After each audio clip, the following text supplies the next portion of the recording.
Sir, you're charged with especially aggravated kidnapping. You're also charged with aggravated assault, and you're charged with theft of a firearm worth less than $2,500. You're talking about stuff that is not relevant.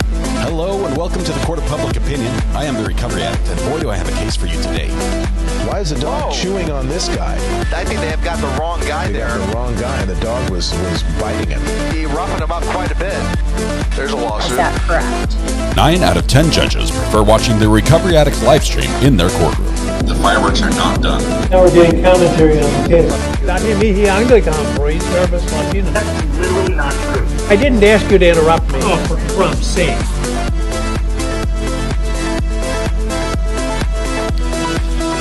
Good morning, welcome to the Court of Public Opinion. I am the Recovery Addict. It is good to be here. I have my hot chocolate. It's not that cold. It's not that cold. Only 8 minutes late. New record.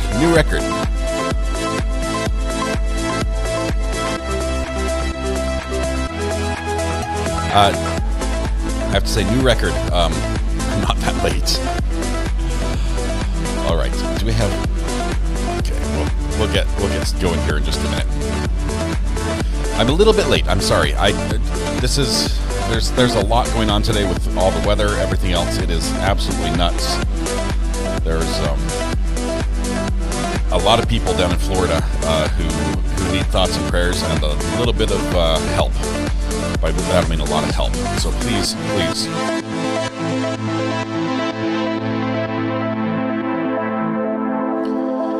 If you're down there in Florida, please stay safe. Do everything you can to get out of the flood zone. If you do that, they've asked you to evacuate and do that. I have to just say though, Mike. What day is it, Mike? Guess what today is? It's hump day. Hump day!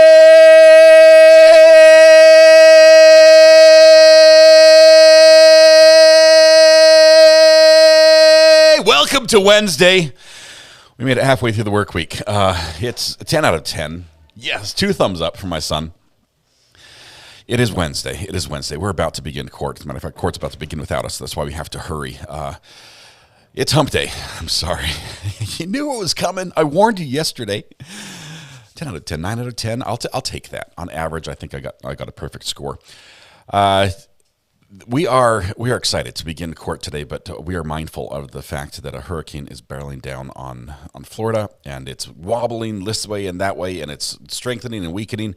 What we know is that it is a life-threatening storm, and we're going to be watching and updating throughout the day as we watch that. But just know, it's coming. This isn't it might hit Florida thing. It's coming. It's going to be serious. Unfortunately, I think there will be lives lost. So please do all that you can to not be one of those, because we love you and we want you all here. Quick buffer. Oh wait. Before we buffer, hold on. You have to say Sloth Life. Welcome. First in chat. The internet's all yours. We're going to send it to you to internet ownership. The court's about to start, so just pick up the standard operating procedures from the previous winner. They'll tell you what to do. Congratulations, though. And thanks for being first in chat. Now we're going to sing happy birthday to the amazing people who are celebrating birthday today, including Judy, Similicious OG, Peanut, Merle, Carrie, Brad, all celebrating their birthdays today. I think Sarah Boone's is tomorrow, right? I think so. But join with me, if you will, singing happy birthday to these wonderful people. First, let's warm up. Ready? La la la la la la la. Excellent. All right, we're going to sing a single verse of happy birthday here. Hopefully before court starts, because it's about to. Happy birthday to you. Happy birthday to you. Happy birthday, Judy, Delicious OG, Peanut, Merle, Carrie, and Brad. Happy birthday to you. Judy, Similicious OG, Peanut, Merle, Carrie, and Brad, thank you very much for sharing your special day with us. I realize there are a million places you could be, a million people you could be with, but you've chosen to be here with us. Pleasure, privilege, honor is all ours. And for your birthday, I'm going to bring you a quart right now. You could open it as your present right now. It's going to happen. We're not going to have time for the drum solo. I can see it. Everyone's already standing. The jury's walking in. Y'all are out of the sight line. They moved the camera, and we did double check it, and all we got was just the top of your head. Happy birthday, everyone. Free pancakes at Denny's. If y'all want to help the bailiffs move your chairs around now, you can, because you're out of the sight line. All right, we're gonna order lunch for y'all. Y'all got the menus and the major selections. Oh, he's not talking to us. And then we're gonna shoot for, the moon. An hour lunch. Maybe even, we will try to break as close to 12 as possible and start back at noon. All right. And if y'all want to take a walk or something, that's fine. Just tell the bailiffs y'all want to go outside. When are we going to break for lunch? They'll take a group of you or whatever y'all want to do. All right. Mr. Ray, go ahead. Got a couple O's there. Y'all, good morning. I'll remind you, you're still under oath from yesterday, okay? Yes, sir. All right. One thing I didn't ask you when I first started my cross with you, you seem to have a love for crime scene investigation, correct? Yes, sir. All right. Now, currently you're with the school police?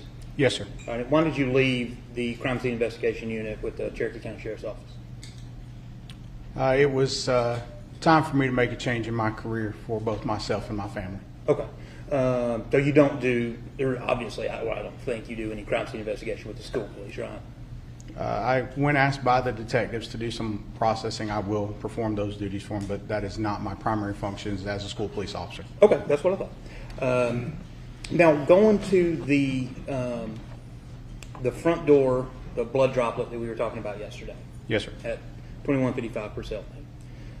In viewing your report last night, you had indicated, and if you need to see your report, let me know.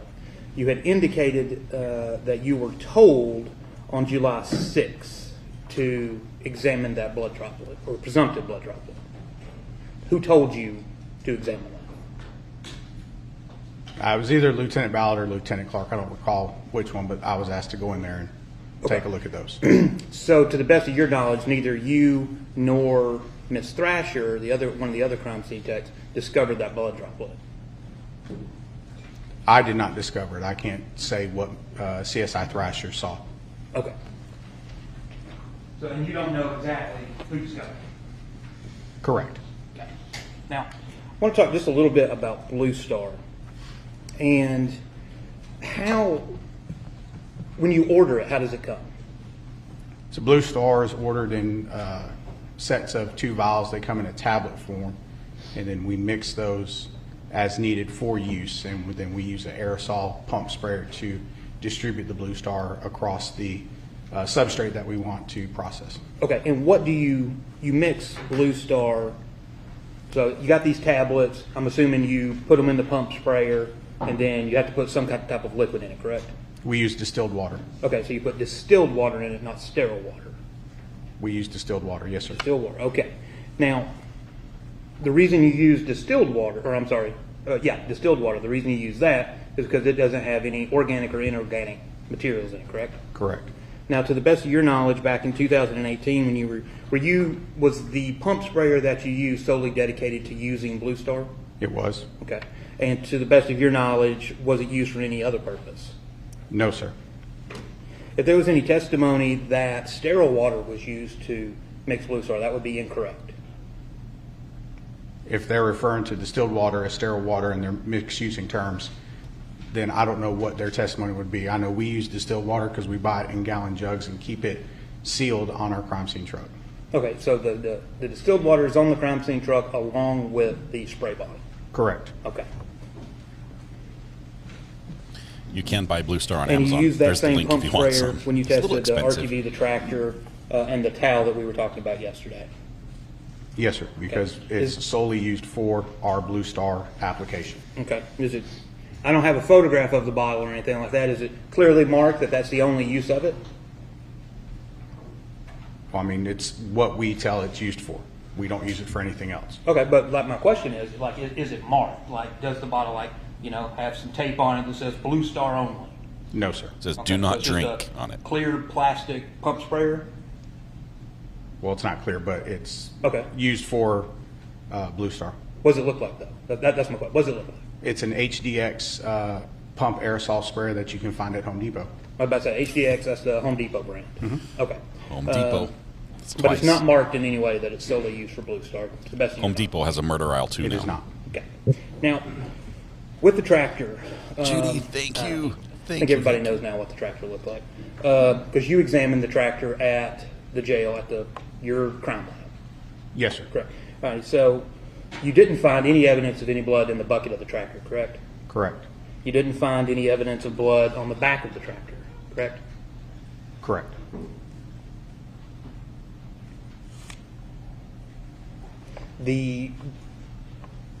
What we were looking at yesterday, the Blue Star of the, and Judge, if you will switch on the TV.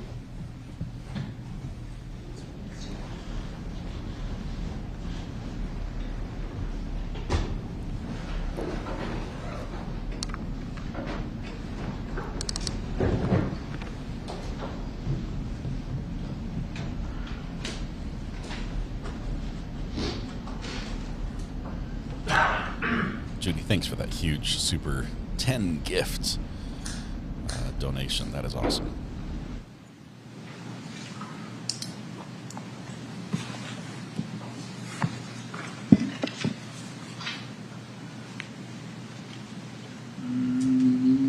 There you go. Hey, all right. Showing you SHA 246. Now, this that you indicated to the jury yesterday indicated the presence of what I believe you testified to mammal blood. Because that's what Blue Star reacts to, correct? Correct, mammalian blood. Mammalian blood. So not amphibian blood or anything like that. Correct. Okay. But you did not take any swabs of that for DNA confirmation or human blood confirmation. Correct. Now on the RTV, on 2 locations. What does RTV stand for? And tell me if I'm wrong, because your report's not clear on that. We're looking at 266 at the back of the RTV, and you had indicated that there is the presence, according to Blue Star, of some mammalian blood on the It's clearly not the recreational. outside of the tailgate on the left-hand side. Correct? There was a chemoluminescent reaction. Yes, sir. That wasn't swabbed for any type of DNA confirmation, correct? Correct. And you also had testified that on the, call it the driver's side of the RTV, that there was a little bit on the outside, also confirmation from the Blue Star. There was a chemoluminescent reaction. Yes, sir. Right. And that was also not swabbed for DNA confirmation. Correct. Right. Now you would have investigated the bed of the RTV, correct? Yes, sir. All right. And there's no presence of any illumination in the bed of the RTV. There was not a reaction. Okay. And in the inside, you had taken, perhaps not you, but there was a droplet of blood found on the L2 shifter of the RTV. Are you aware of that? Yes, sir. Okay. That was swabbed, correct? Yes, sir. All right. And to the best of your knowledge, that was sent off to the crime lab? Correct. Okay. Did you spray, when you're spraying the Blue Star on the RTV and on the tractor, are you picking and choosing places to spray it, or are you essentially just hosing it down and seeing if you see anything? Just hosing it down. We apply it to the vehicle as a whole to see if we can observe a reaction. Okay, so you're spraying the whole thing down? Yes, sir. Okay. And that is the only reactions that you got? Yes, sir. Okay. Now, let me switch. I'm going to show you what was previously admitted under Miss Thrasher. I'm just going to pull it up. I think it was Thrasher 55. I've never seen evidence named like this. Because you were at the scene, right? You've been in the house, been at the burn pile. Yes, sir. Correct. All right. All right. So on the right-hand side of Thrasher 55, those doors where the mouse clicker is, that led to Gary's office, correct? I believe so, yes, sir. All right. And here in the center of the photograph, underneath the circular deck, those doors led into that living room area of the basement. Yes. Okay. Now, Because you had taken, and Mr. Focus went over with you yesterday, there was some tracks in some mud. You recall that? Yes, sir. All right. This guy's an example of how much water to drink every Sorry, day. I'm a mouse ride this morning. You didn't observe any type of tracks up at the house in that lush grass, did you? I did not see any, no, sir. You didn't find, well, let me answer it two ways. There were no RTV tracks anywhere around the back of the home, correct? In this photograph. Like up by the house is my question. You wouldn't be able to see him in this photograph. So No, you wouldn't be able to see them, but you did not see any up by the house. No, because when I was observing that, it was dark. Well, did you go back in the daytime? I was, but I was not at the back of the house during the daytime. I was at the burn pile and observing the search and rescue at the pond. Okay. I thought that when you got there on the 5th, it was daylight, right? Yes, sir. Okay. And I believe you had stated that you had walked essentially the property. You had walked around the house? No, down sir. to the burn pile? So you never, being the lead crime scene technician, went to the back of the house where the alleged crime scene is and observed it? We didn't know where the crime scene was when I first arrived. Okay. Did any, to the best of your knowledge, did any of your investigators that you were in charge of note any tractor tracks or RTV tracks up by the house? Not that I'm aware of that they noted. Okay. In going, let me show you a second of what has been admitted good question. previously as Aerial 19. Were you out there when they did the drone footage? Yes, sir, I was. Okay. Please tell me you weren't flying it. Because that guy needs remedial training. Stop it right there at 9 seconds. Now this is a year, or how much later is this when they went and did that? If it was done the same day we did the decibel readings, it would have been in July of 2019. And I believe we did all of that on the same day. Okay, did all that on the same day, July of 19, so a year later? Yes. Right. And you took, actually on July the 5th, at the burn pile, you took all of those photographs? The previous year? Mm-hmm. 2018. Between myself and Investigator Olnick, yes, we took the pictures. Okay. And you didn't notice any tracks or anything, at least according to your testimony yesterday, or any drag marks leading down from the house to the burn pile? I did not note any on the day I arrived. Okay. You nor any of your other investigators, you took into evidence, you didn't take in any ropes, correct? None were brought to me, no, sir. Okay. Chains? No, sir. Straps? No, sir. Okay. And you found no corroborating evidence of any of Gary Ferris's DNA on anything like that, correct? I'm sorry, ask the question again, sir. Oh, it was a horrible question. So you didn't take any of like chains or ropes or straps or anything like that, and so therefore you didn't find any corroborating DNA on anything like that, correct? I don't know that I understand the question. I can't collect DNA on items I didn't collect, so I don't understand the question. Well, that is true. That is the question. So there can be nothing found because nothing was collected. We did not collect any of those items you listed, sir. Okay, thank you.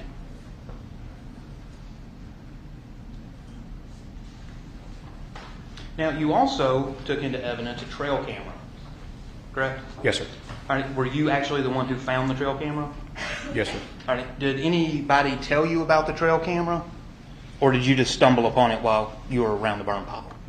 I happened to look down and see it tied off to a tree. Okay. And you went down and you took it off the tree? Well, after we took pictures of it, but yes, sir. We Okay. removed it and removed the SD card. Okay, so you took the entire camera, the physical camera, and the SD card out of the camera? Yes. Okay. Do you know when you took it down, was it functional? I don't know, sir. I don't know a lot about trail cameras. I apologize. Okay, no, that's fine. But you took it into evidence. Did you review any of those photographs?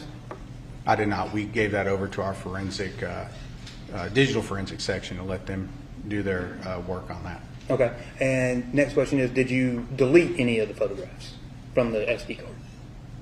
No, sir. Okay. Now, we established yesterday that you were the lead crime scene technician, right? Yes, sir. Okay. So, Ms. Thrasher and Ms. Eckhart, you were, in some ways, their supervisor. For lack of a better term, yes, sir. Okay. Now, because they were both fairly inexperienced at that time. No, sir. Would it surprise you if Ms. Thrasher testified yesterday that she was, in fact, inexperienced at that time? Well, that would be an opinion of herself, but having worked with her, she is capable and competent in doing her job, and I trusted her to do her job. You say you trusted her to do her job? Yes, sir. Okay. So you weren't directly supervising her? I don't know what you mean by directly supervising, sir. Can you elaborate a little bit on that? Well, because when we had talked to, or Ms. Thrasher had testified, she stated that, and Lieutenant Stewart also stated, that prior to getting so many hours and getting your state certification, that you have to essentially work under somebody else. Okay. Okay. Well, I mean, you've got your state certification. You went to the National Forensic Academy. That's correct, right? Yes, sir. Okay. So, do you know whether or not Ms. Thrasher was able to work alone, or did you just allow her to work alone? She was able to complete the task that we assigned her, yes, sir. Okay. And did you assign her those tasks to work inside of the house? Between myself and Lieutenant Ballard, yes. We divvied up the 10-plus acres and all the different areas between the crime scene investigators. Okay. And Thrasher she was in the basement doing what she had been assigned, and you were at the burn pile, correct? Yes, sir. And were you assigned the burn pile, or you chose to do the burn pile? I chose to take the burn pile. Yeah, because you had testified yesterday that you kind of find that stuff interesting, correct? The anthropologic aspect of it. Is make them look bad. It was also important to make sure that the remains were documented correctly. Well, absolutely. But, I mean, it is a personal interest to you in crime scene investigation. Sure. Okay. So, if you're at the burn pile and Ms. Thrasher is in the house, you cannot supervise her, correct? You're just relying on her to do what she's supposed to do. I did not do direct supervision. We don't micromanage our crime scene investigators. I don't believe in that form of supervision. Mm-hmm. We're task-oriented, so they were given tasks to complete. They were able to complete those tasks. Okay. Now, as the lead crime scene tech, because your report doesn't indicate it, did you ever go out to the barn? I did not go out to the barn, no, sir. Okay. Never stepped foot in it? No, sir. Don't you think that's kind of important, being the lead crime scene tech, to evaluate the entire property? If I were to look back on it, yes, I would say it would be important. But at the time that we were tackling this scene, I had faith and trust in my other crime scene investigators. I had another lieutenant who was helping supervise, if you will, to use that term, that he was able to go down there and make sure that those detectives and investigators were doing their job, so that I could concentrate on the burn pile and the residents there. Okay, and would that other lieutenant be Lieutenant Ballard? Yes, sir. Okay. So in some ways you're relying on Lieutenant Ballard to, and I'll use the word supervise again, to supervise the other crime scene technicians. Yes, sir, because this was, I mean, it's a large scene, large piece of property to try to I understand manage. That. So would Lieutenant Ballard be giving out directives to the other crime scene technicians? It is possible for him to, yes, sir. Okay.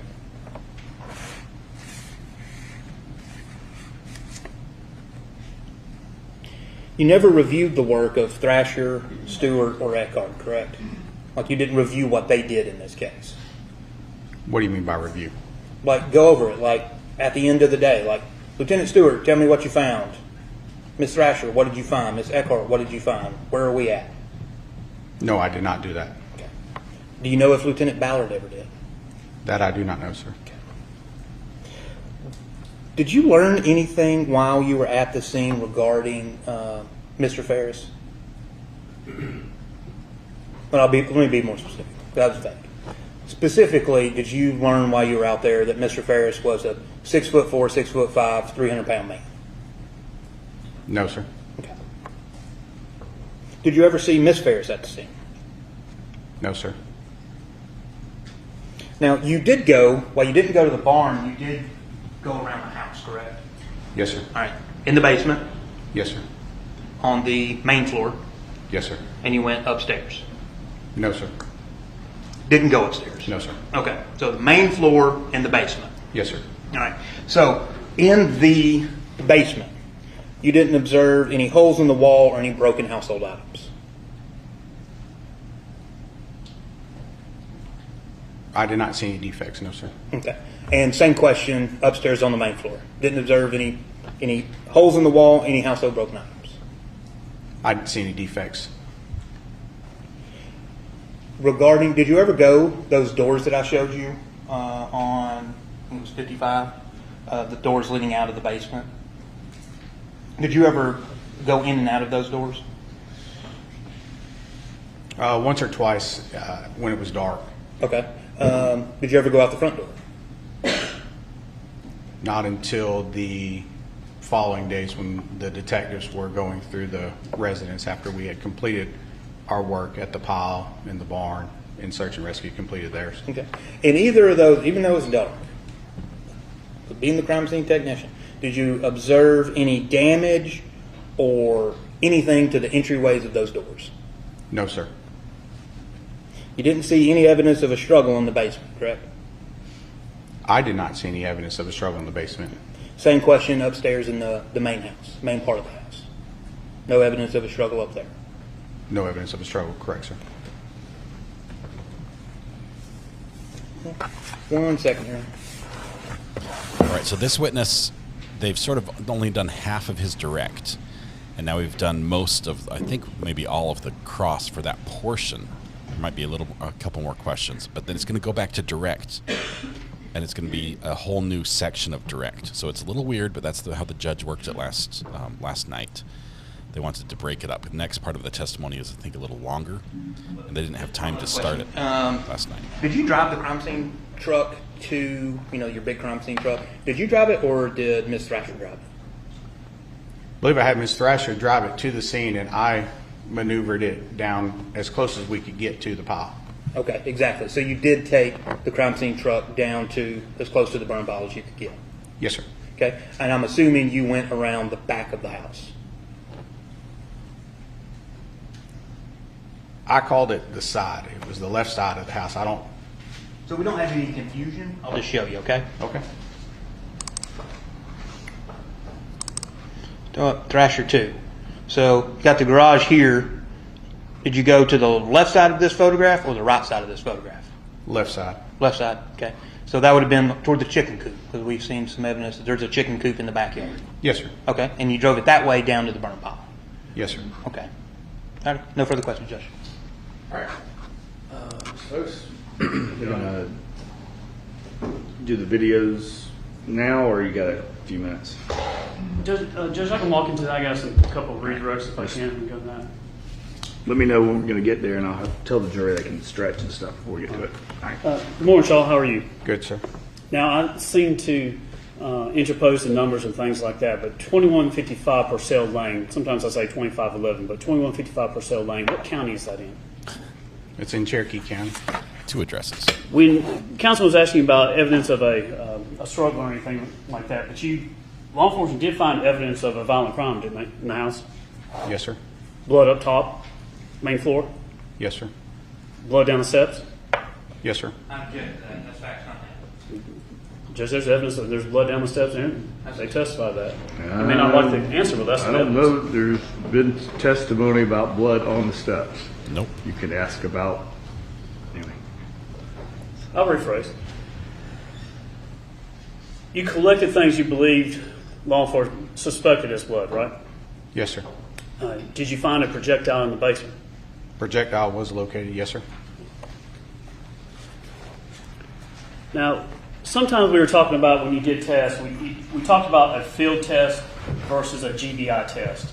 So the jury knows when you do some type of testing, are you just trying to see if there's the presence of, say, blood? And that's the difference. In other words, you can use like a field test is a certain thing, and then if you have luminol or blue star, that's a different type of testing. But ultimately, the GBI does a completely different type of testing on evidence. What is a field test? When you say a field test, and I think it was OBTIS, that type of test, what is that exactly?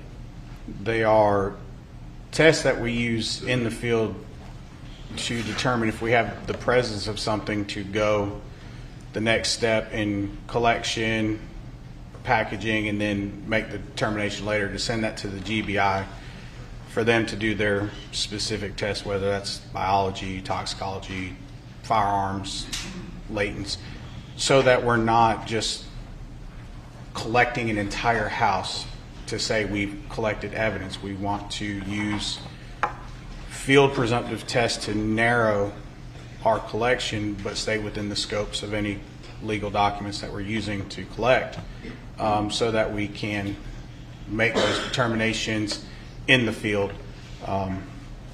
using recognized testing.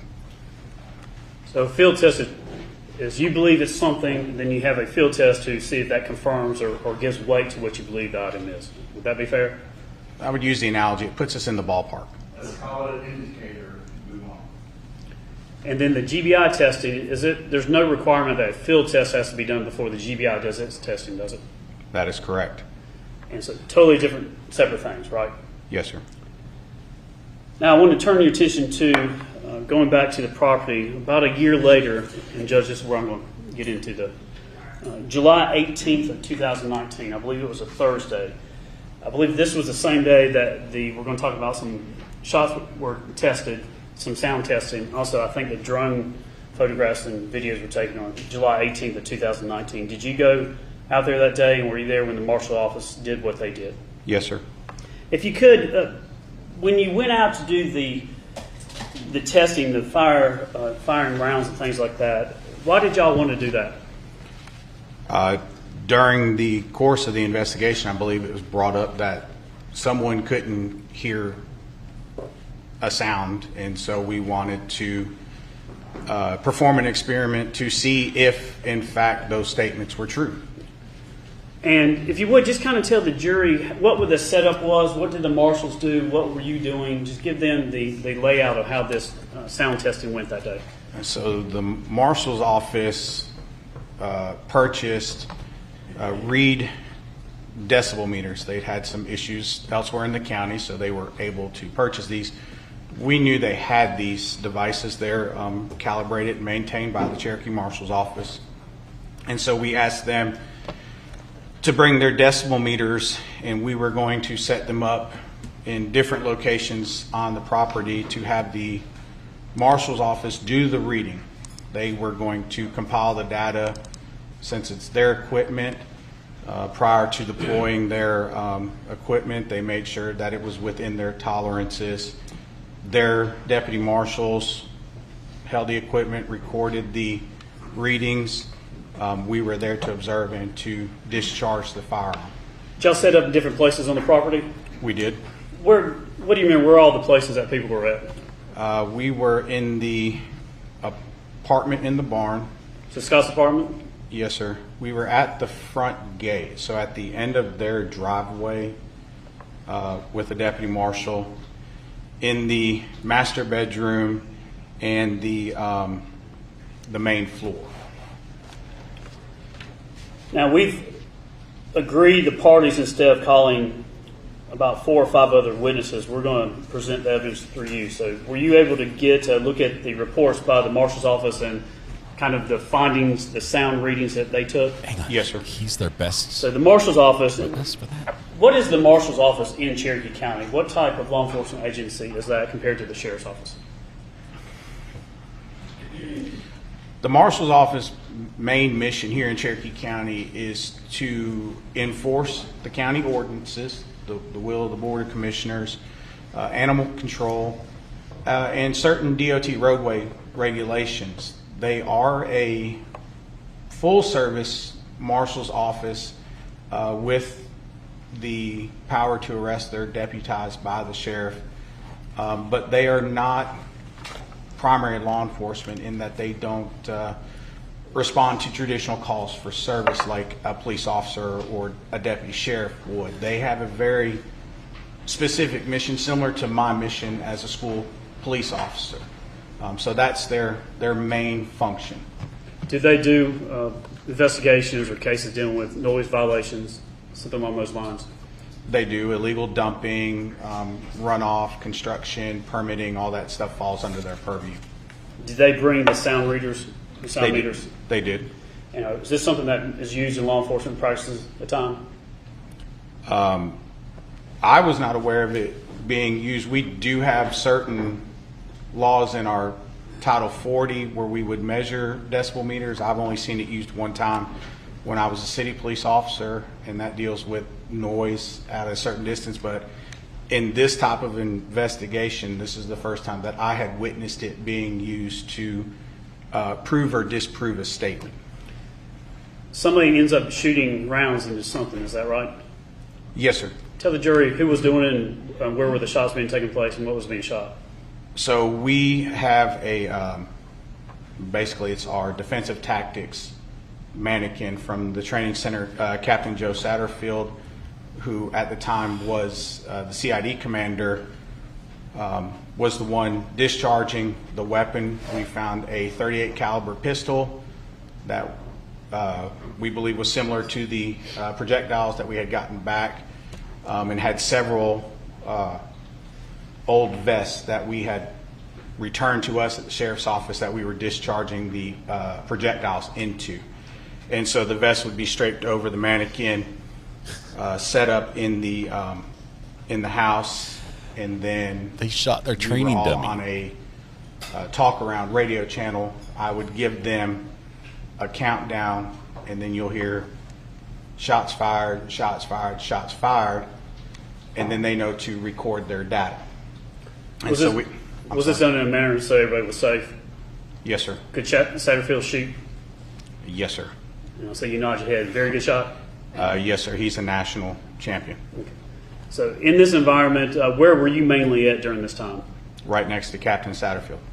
Now, the marshals that were involved, make sure I get this right. Gene Peluso was one. Matthew McMullen was another. Dakota Smith was a third. And then Richard Ricketts, is that right? Yes, sir. And then they were set up in different places. And we have the videos and things that we have. What I'm going to do is I'm going to go through those, and I'm going to ask you about the recordings as we go, probably. Judge, at this time, by agreement, the state tenders into evidence CMO for Cherokee County Marshal's Office, CMO 1 through 28. 28 videos. Here we go. We're now going to shoot. Oh, we get. No way. We're shooting the dummy. This first one is CMO 1, and it's about 2 minutes and 35 seconds long. I'm just going to play. This is one tough dummy. Oh. He's like, that all you got? I don't know if there's a mute on or. I think.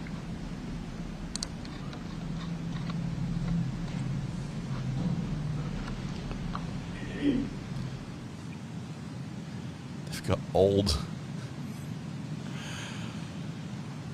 body armor.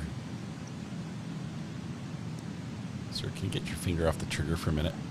3, 2, 1. Shots fired, shots fired. Ooh. There's one. Record your reading.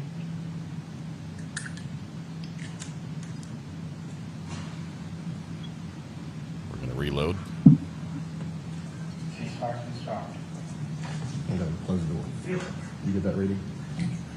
You get that reading? Yeah, I got it recorded. All right. It's not quite like down at the range. I mean, just set up in Grandma's kitchen, but no. Did it go through? Realize these are. About right. Can you see good with the camera? What's your? Yeah. Take a half step to your right and get your shot. There you go. There we go. Yeah. Now we can see. I'm still a decent shot, but I'm going to spread these next two out a little bit to protect that Kevlar. Yeah. He did sort of nail it. I mean, that's right on the sternum. He. I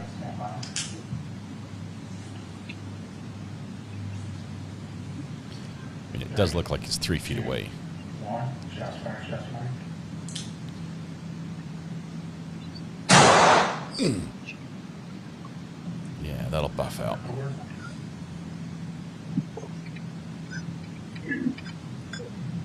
The dummy does look threatening, so this is justified use of force.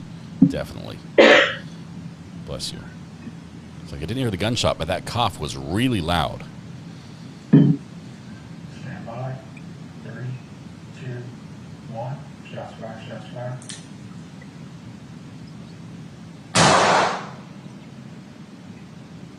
I need one of these dummies now. It's taken 3 .38 special rounds. Oh, we're not done. This is Exhibit CMO 2. That was round 1. 2, 1. It is about 37 seconds long. We shot him in each room of the house? That room was louder. This is down in. This is him sitting on his chair.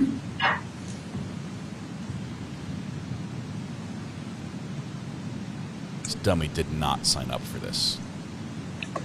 You stand by. Why are we doing it in the dark? 2. Can somebody tell me? Shots fired, shots fired.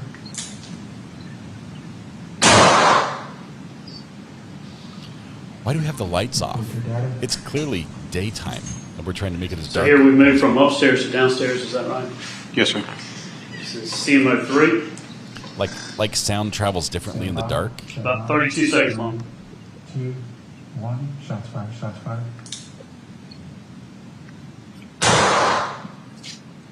Record your data. So somebody's aiming a flashlight at the dummy, so they don't miss and accidentally hit something in the house. All units stand by. 3, 2, 1. Shots fired, shots fired. Record your data.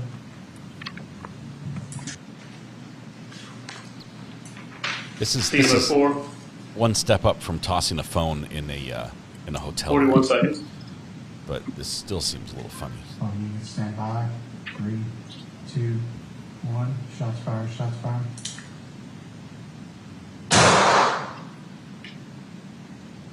Record your data. What I like is he's got a full second on target. This guy's a national champion. He could probably quick draw from the hip and hit the same accuracy. But he's like taking his time. Stand by. 3, 2, 1. Shots fired, shots fired. Oof. That was a bit low, sir. Record your data. CMO 5. I mostly. 3, I could 51 kill. 2, 1. Shots fired, shots fired.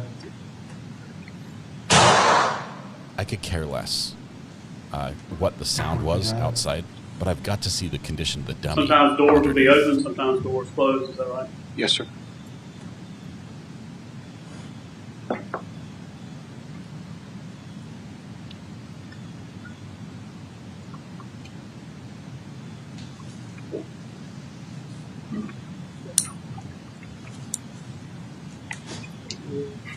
Sorry, we're reloading. This dummy is still a threat. 3, 2, 1. Shots fired, shots fired.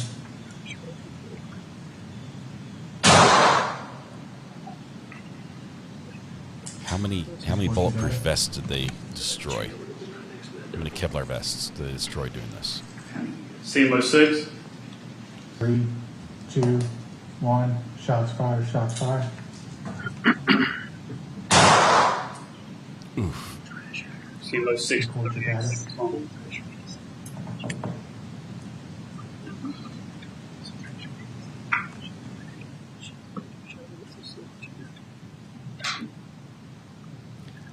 This is the crime scene version of Can You Hear Me Now? 3, 2, 1. Shots fired, shots fired.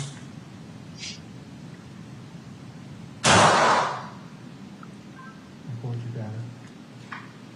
As you look on CMO 6, you see, was it Captain Satterfield? Yes, sir. What does he have around his ears or over his ears? Ear protection. Now, when you qualify, do you have to qualify twice a year with firearms? Once a year. How many times do you qualify? The state requires once a year. In my current position, I shoot 6 times a year. Have you been shooting pistols for quite some time as in your career? Yes, sir. You ever been on the range and you forgot to put your ears on? Yes, sir. Is there a distinct difference between hearing a gunshot with ears on or ears off? It's a very distinct difference. By ears, he means ears protection. Now let's go into Pelusos. There's going to be CMO 7, 8, 9, 10, 11, 12, and 13. I'm going to see those, but when you have, if you could just tell us, give us the, I'm going to start and go through the sections here. So for Peluso's recordings, the first 4 here I want to talk about. The sound meter was in the, I guess, the living room, dining room area, and the gun was in the same area. And then I think these are with the master bedroom door open and the basement door closed, the first 4. If you would give the jury what the reading is, the ambient reading, by that I mean no guns being fired, just whatever the room is giving off. And then when the fire takes place, what the reading is. So when you have the living room, the sound mirrors in the living room, and the guns in the same room. So what are the first 4 readings for those? From Captain Peluso's report, he said the ambient room resting sound was 40.2 decibels with a max sound of 126.3 decibels for test number 1. For test number 2, the resting sound was 40.2 decibels with a max sound of 106.8 decibels. For test number 3, the resting sound was 40.2 decibels with a max sound of 103.4 decibels. And then for test number 4, the resting sound was 45 decibels with a max sound of 113.3 decibels. And then when the sound meter is in the basement and the gun's in the same area, the videos and things that we were watching, looks like there's about 5 through 14. So let's go through. So 5 is when the master bedroom door is open and the basement door is closed. What was that? The 2 readings for that? For test number 5, the resting sound was 57.6 decibels with a max sound of 109.5 decibels. 109. And then the next shot, the 6th shot, master bedroom door open and basement door closed. What was that? The resting sound was 46.6 decibels with a max sound of 127.8 decibels. And then the next reading? For test number 7, the resting sound was 56.4 decibels with a max sound of 111.4. Can you give us the next one if you would? Yes, sir. You can just go through them until it changes. For test number 8, the resting sound was 49.5 decibels with a max of 127.5 decibels. Test number 9, the resting was 40.1 decibels with a max of 109.9 decibels. It appears on the 10th one, the master bedroom door is open and the basement door is open too. Yes, sir. And I guess that's how it is until you close it out. What are those? Yes, sir. So for 10, 11, and 12. Right. For test number 10, the decibel reading for resting was 46.6 decibels with a max of 108.7. For 11, the resting sound was 54.4 decibels with a max of 127.5 decibels. And then for number 12, the resting was 54 decibels with a max of 127 decibels. And then 13 and 14, with the master bedroom door closed and the basement door open. There are no videos for these, but what were the readings that he had? For 13 and 14, the resting was 40.1 decibels with a max of 124.8. And for test number 14, the resting was 40.1 with a max of 127 decibels. Okay, this is crazy Seven, for a couple close reasons, one. like safety-related reasons. 13 seconds.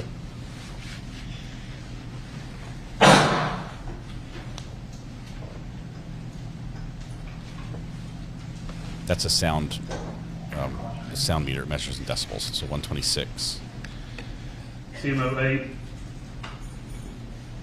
8. 32 seconds.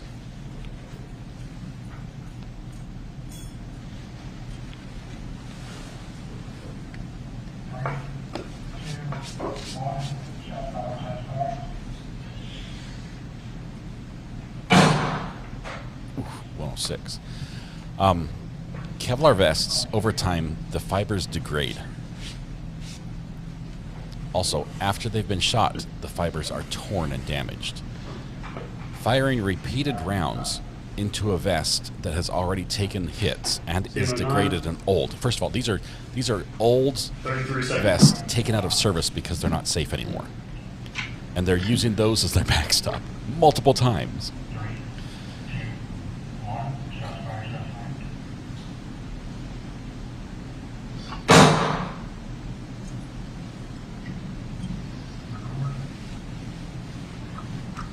We have no idea who and where that is. It's just some guy with a rug. We need like an establishing shot of where he was.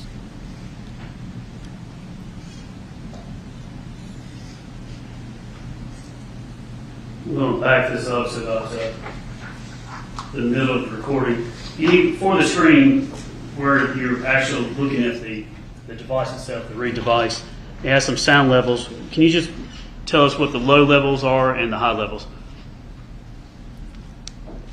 Specifically for this device, I'm not sure. I know for... I just want, what's on the... Oh, theirs, they set, their low is 30 to 100 decimal meters, so that's their range when they have it on low setting. These were all set to high setting, as indicated in their reports with a max hold. So their high setting ranges from 60 to 130 decibels, and so they have their plus or minus, and the read device plus or minus is 1.4 decibels. CMO 10. About 23 seconds.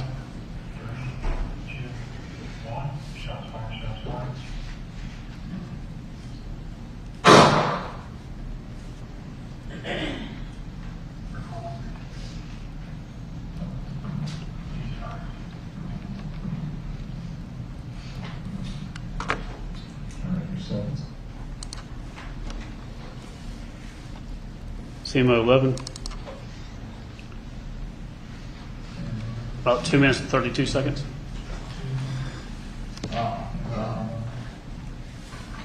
In the dark with a flashlight.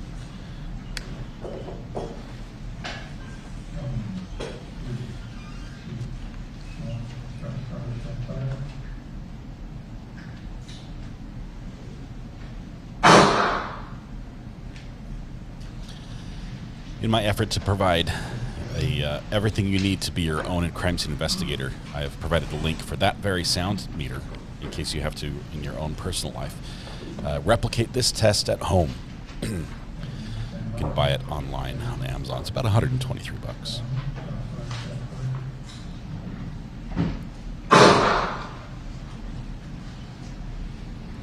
Yes, it also does answer if the tree falls question.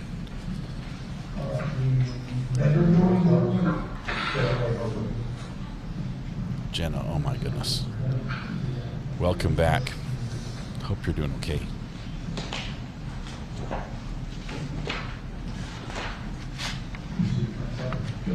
Oh, I'll get you the training dummy. I'll get you the training dummy. I've been looking at that one.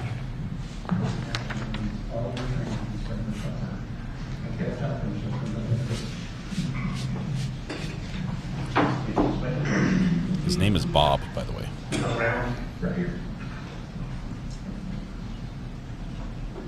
Just for the record, I've decided I do not want one because he sort of creeps me out like a clown.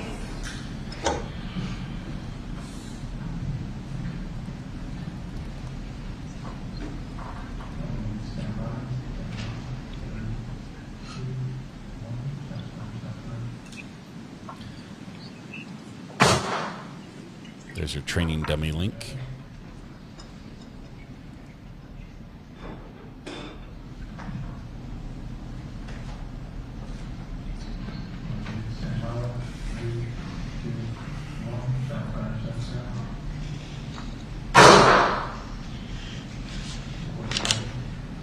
Or give him a trophy, at least a participation trophy. I think he needs one of those. Come up a little bit. Like this one.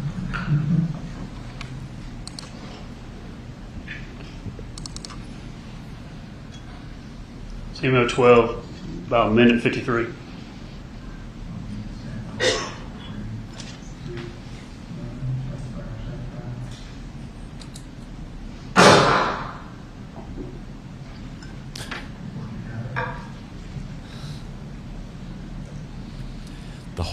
The whole idea behind this series of tests was that would somebody on the property hear if he was shot in the house?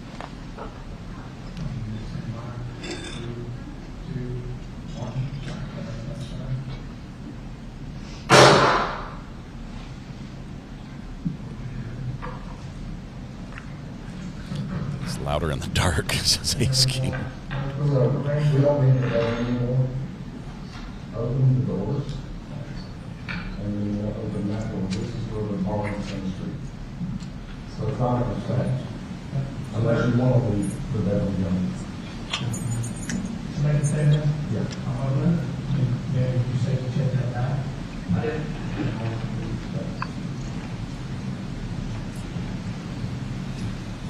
Good. Start tonight. Yes.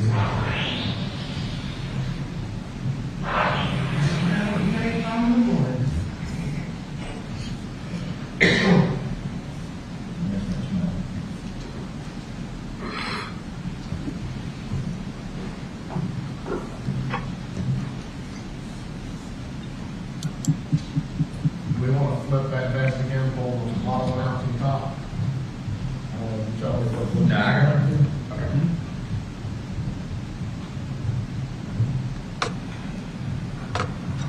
I wouldn't do much like this. CMO 13, the last one looks open. About a minute 22.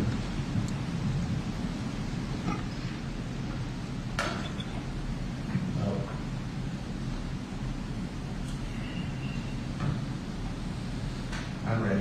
I need you a half step left. There. Perfect. You good, Gene? Gene? You good? Can you hear me, Gene? Take your ears off, Gene. I'm talking to you.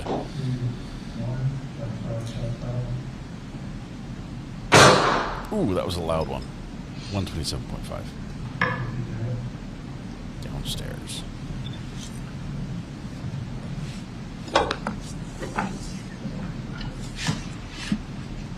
Now none of us can hear.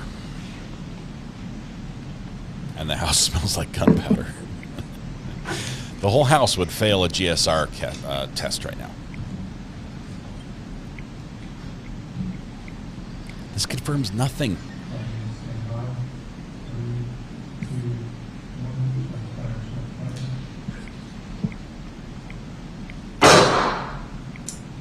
Other than that, if she says she was in the house all night and didn't hear a thing, I mean, that's the only thing that could go to credibility of her testimony. If she said, I was here the whole time, I never left. They're like, well, something. Now let's go to Matthew McMullins. You would have heard this. The first one, sound meter in the master bedroom, the gun in the living dining room area. There's 4 readings there. All the doors are open. The first 2, 1 and 2 doors are open, master bedroom, then the 3rd and 4th master bedroom door closed. Give us those readings if you would. Yes, sir. The resting sound for test 1 was 14.7 decibels. That's with silence. a max of 97.9 decibels. For test 2, the resting sound was 14.7 with a max sound of 109.2 decibels. And then the 3rd and 4th are with the door closed? Yes, sir. The doors were closed. The resting sound for test number 3 was 14.7 decibels with a max sound of 92.2 decibels. And then for test 4, the resting sound again was 14.7 decibels with a max sound of 93.1 decibels. And shots 5 through 14, I think the sound meter is the master bedroom, the gun's in the basement. Let's see, 5 and 6, and the master bedroom door open. What are those readings? The resting sounds 14.6 decibels with a max of 77.3 decibels for test number 5. Then test number 6 had a resting sound of 14.6 decibels with a max sound of 77.9 decibels. 7 and 8, master bedroom door is closed. What are those? The resting, again, 14.6 decibels with a max sound of 63.6 decibels for test number 7. Test number 8, the resting sound was 14.6 decibels with a max sound of 66 decibels. 9 and 10 looks like a master bedroom door open. Well, what are those? The resting sound was 14.6 decibels with a max sound of 65.5 decibels for test number 9. Test number 10, the resting sound was 14.6 decibels with a max sound of 67.2 decibels. Here's that 11 to 12 shots that weren't recorded, no data on those, but the 13, 14, Yes, master sir. bedroom door closed. What were those readings? The resting sound was 14.6 decibels for test number 13 with a max sound of 54.9 decibels. And then for test number 14, the resting sound was 14.6 decibels with a max sound of 57.8 decibels. This is McMullen for CMO 14. First one's 10 seconds. Oh, we're not done. We're going to shoot some.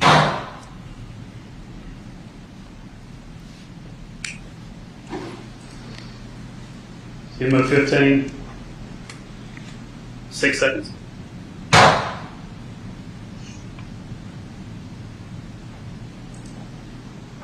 CMO 16. 8 seconds.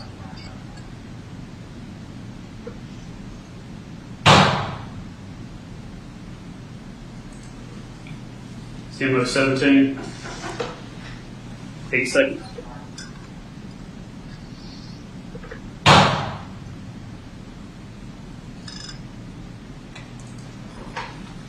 CMO 18. 23 seconds. What's that?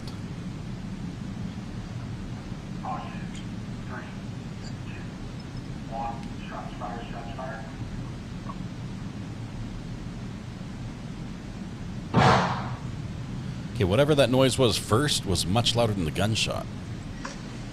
CMO 19. 6 seconds.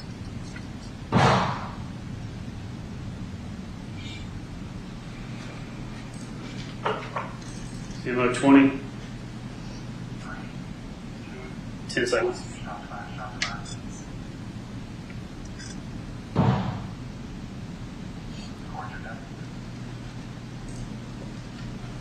CMO 21.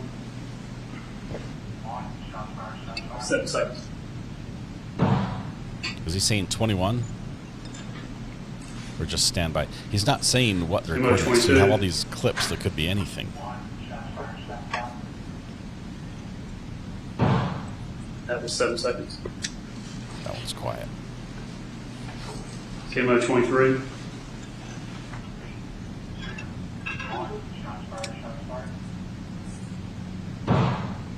That was 8 seconds. CMO 24.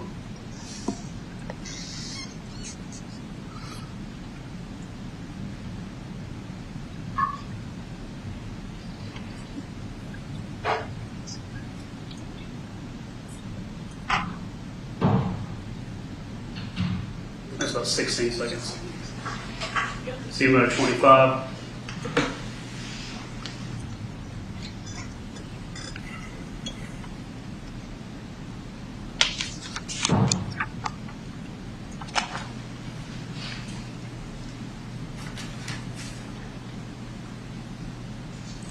About 9 seconds.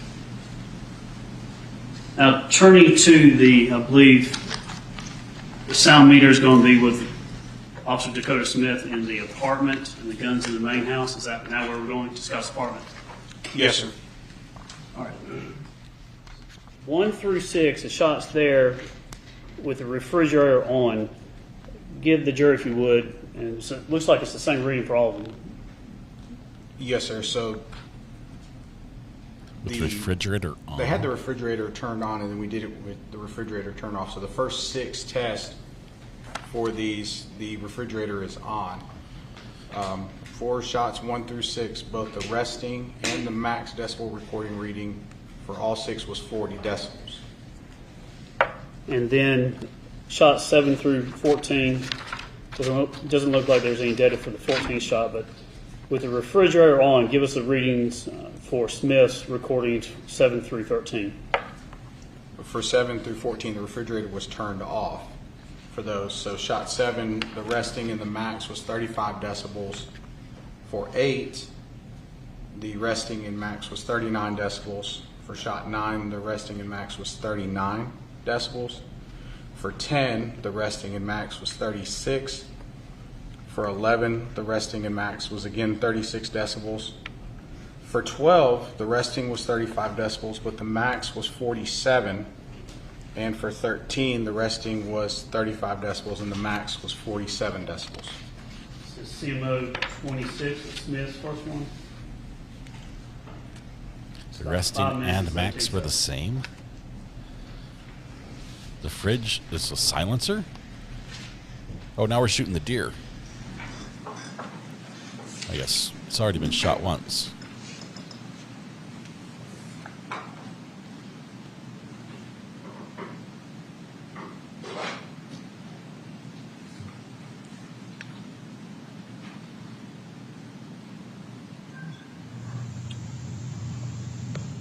Clear.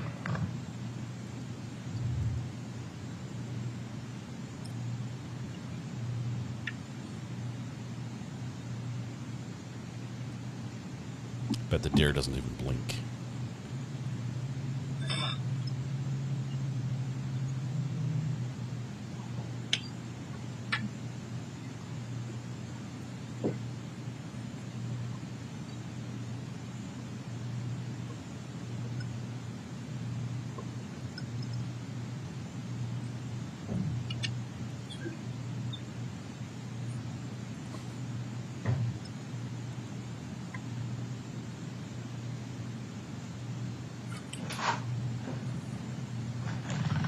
I can barely hear it. Okay, there we go.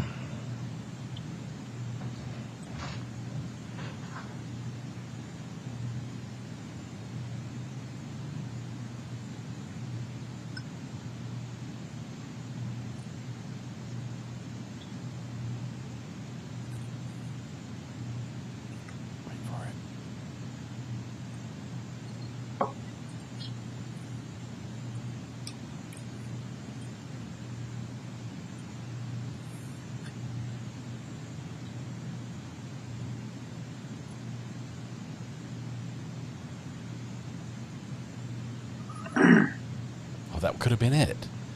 You coughed on the gunshot and ruined the whole test.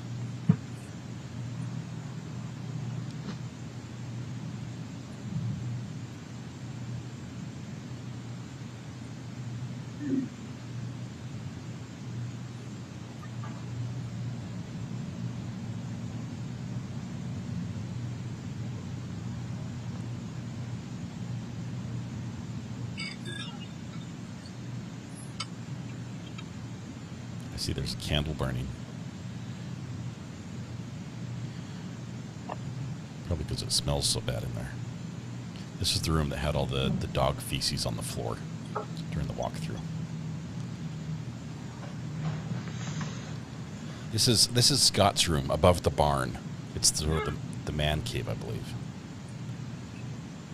So separate building. Outside across the parking lot, down a little ways.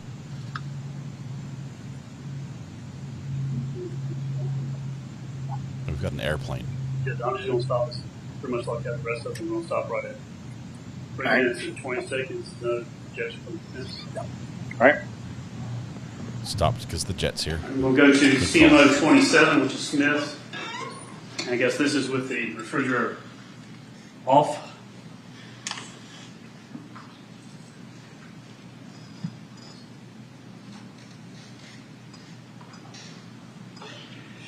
And this one is sort of the 10 minutes, but I'm just going to move ahead to about 1 minute mark. Oh, it's 10 minutes long, but we're going to skip the first minute. We'll play for a little bit.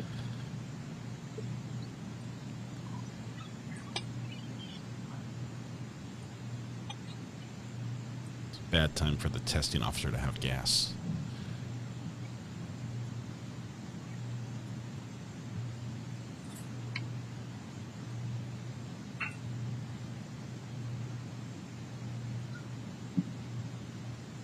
Was that it? Maybe? Like a boom.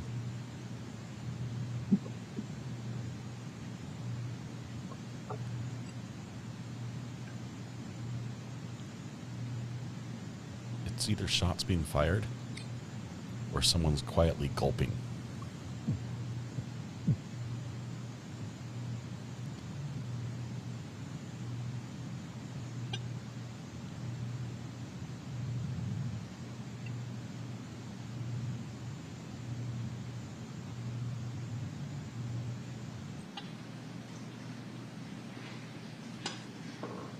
And we're skipping ahead. About 3 minutes. I'll crank the audio. Oh, there was one. It sounded vaguely like someone was using a stapler, but I think that was a gunshot.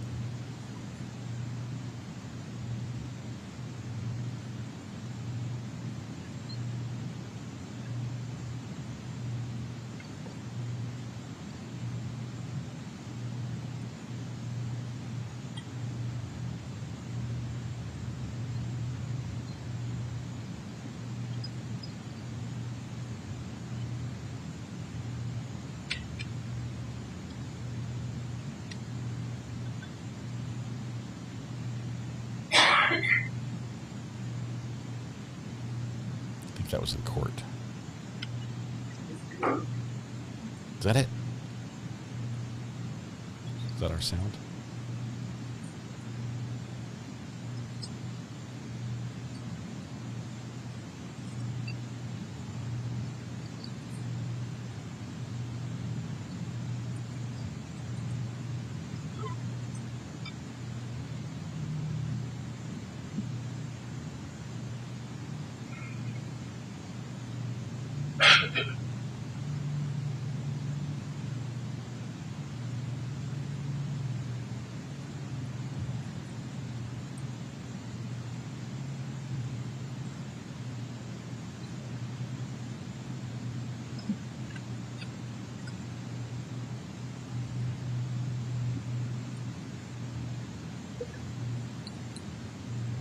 We'll stop recording CMO 27 for about 5 minutes unless the defense wants to. So what I'm getting here is that she would have heard, but Scott would not have. And then finally, let's move to the last one. Richard Ricketts was taking a reading down. He was at the front gate, and the gun was at the main house. Is that right? Yes, sir. And it looks like there are. Let's give the readings 1 through 14. What do you have? I have 1 through 12 for Sergeant Ricketts. Right. No data for 13, 14. Correct. For test number 1, the resting sound was 55.2 decibels with a max of 61.9 decibels. For test number 2, the resting sound was 57.3 decibels with a max of 62.5 decibels. For test number 3, the resting was 48.9 decibels with a max of 53.7 decibels. For number 4, the resting was 51.3 decibels with a max of 58.7 decibels. For test number 5, the resting was 54.2 decibels with a max of 68.9 decibels. For number 6, the resting sound was 48.9 decibels with a max of 66.7 decibels. And for number 7, the resting sound was 59.7 decibels with a max of 74.6 decibels. For test number 8, the resting sound was 55.2 decibels with a max of 63.2 decibels. For test number 9, the resting sound was 68.4 decibels with a max of 73.7 decibels. For test number 10, the resting sound was 57.3 decibels with a max sound of 65 decibels. For number 11, the resting was 58.4 decibels with a max of 66 decibels. And for number 12, the resting sound was 57.2 decibels with a max of 65.3 decibels. This is CMO 28. And it's about 9 minutes and 45 seconds.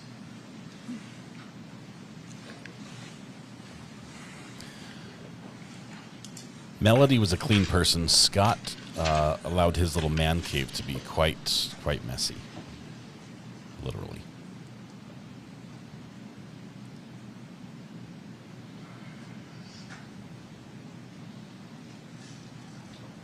This officer's a little bit upset. The others get to shoot dummies in the house, and he has to stand out by the road.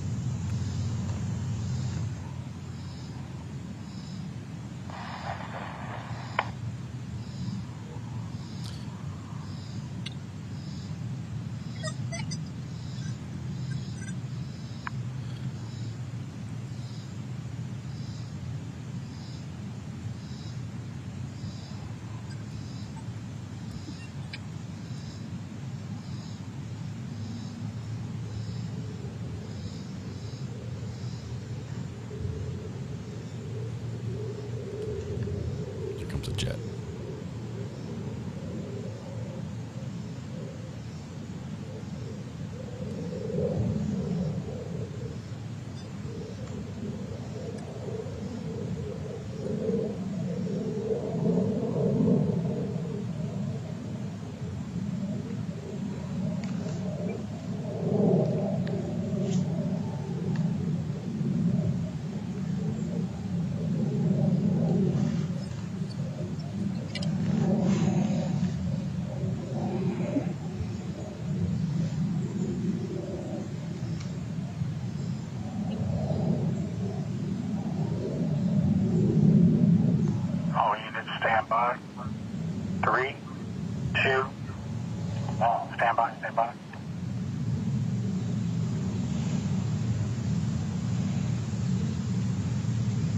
All units, 3, 2, 1, shots.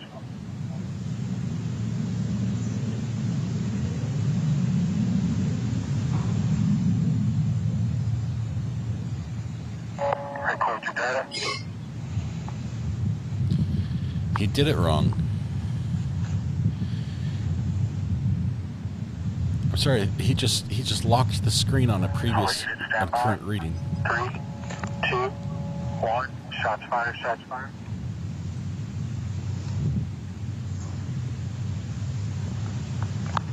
Record your data.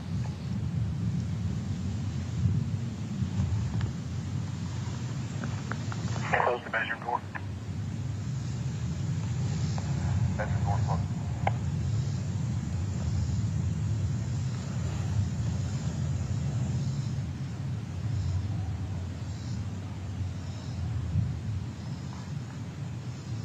Need a little more backlight. Can you hold it up towards the sun?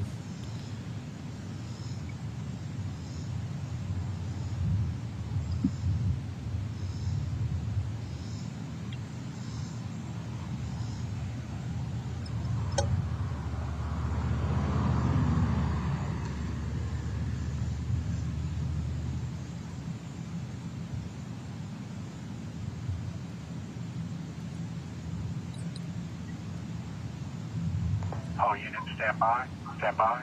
3, 2, 1, shots fired, shots fired.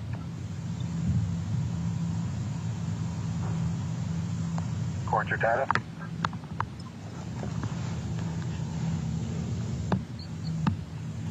He's pressing the hold button.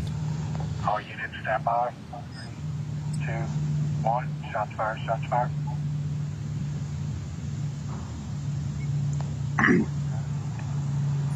And then he coughed and then measured it. Oh my goodness. Sorry.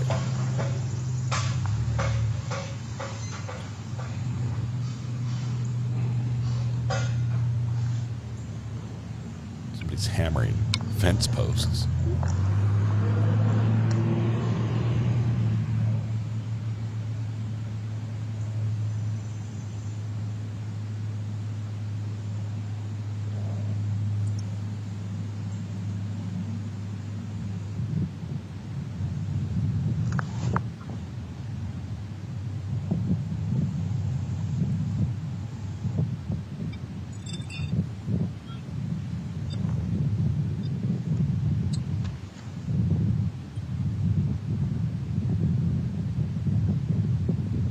All units stand by.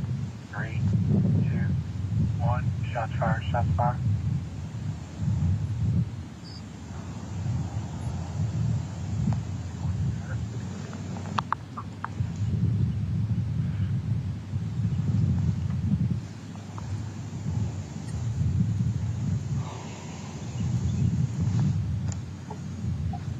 All units stand by. 3, 2, 1.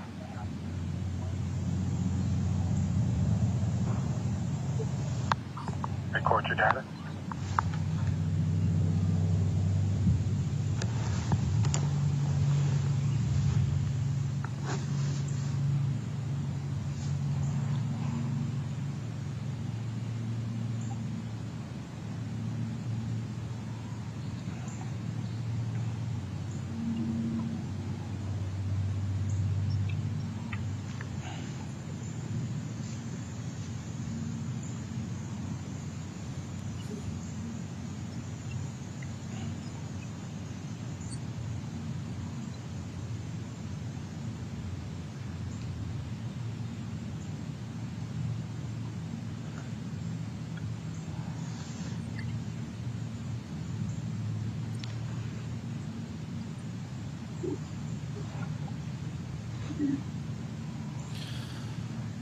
Okay, Mr. Defense Attorney, I can give you the one question that will nullify every single one of these tests. Read Instruments Training Manual for the R8050 sound meter.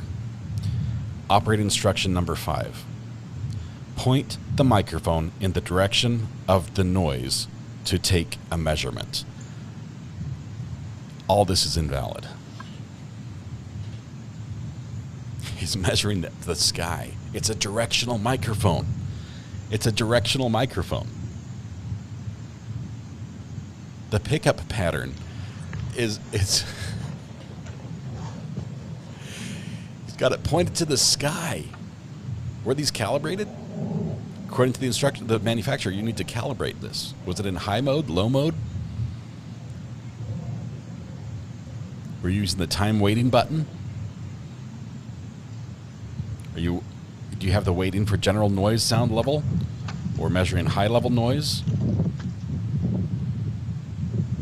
All these questions, every single one of these is gone.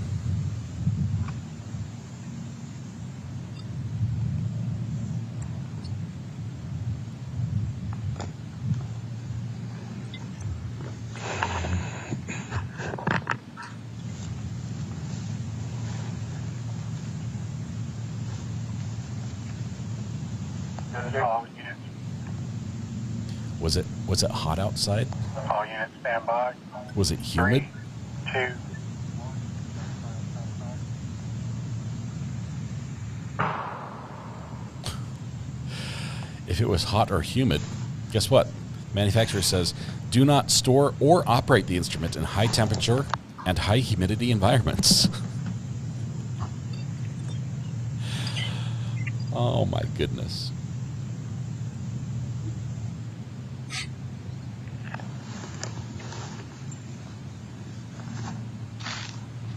When were these calibrated? And first of all, he's not using it right. All units stand by.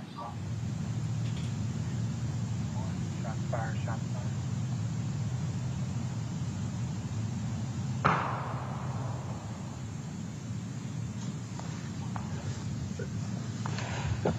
It's like, huh.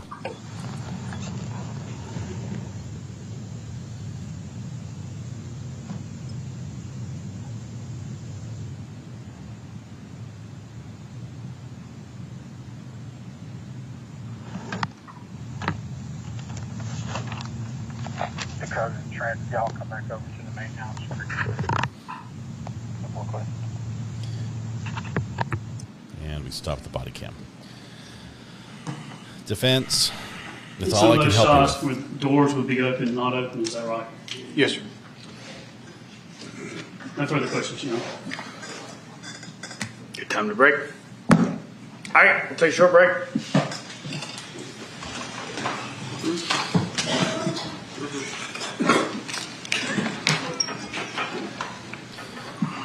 It's time for a short break.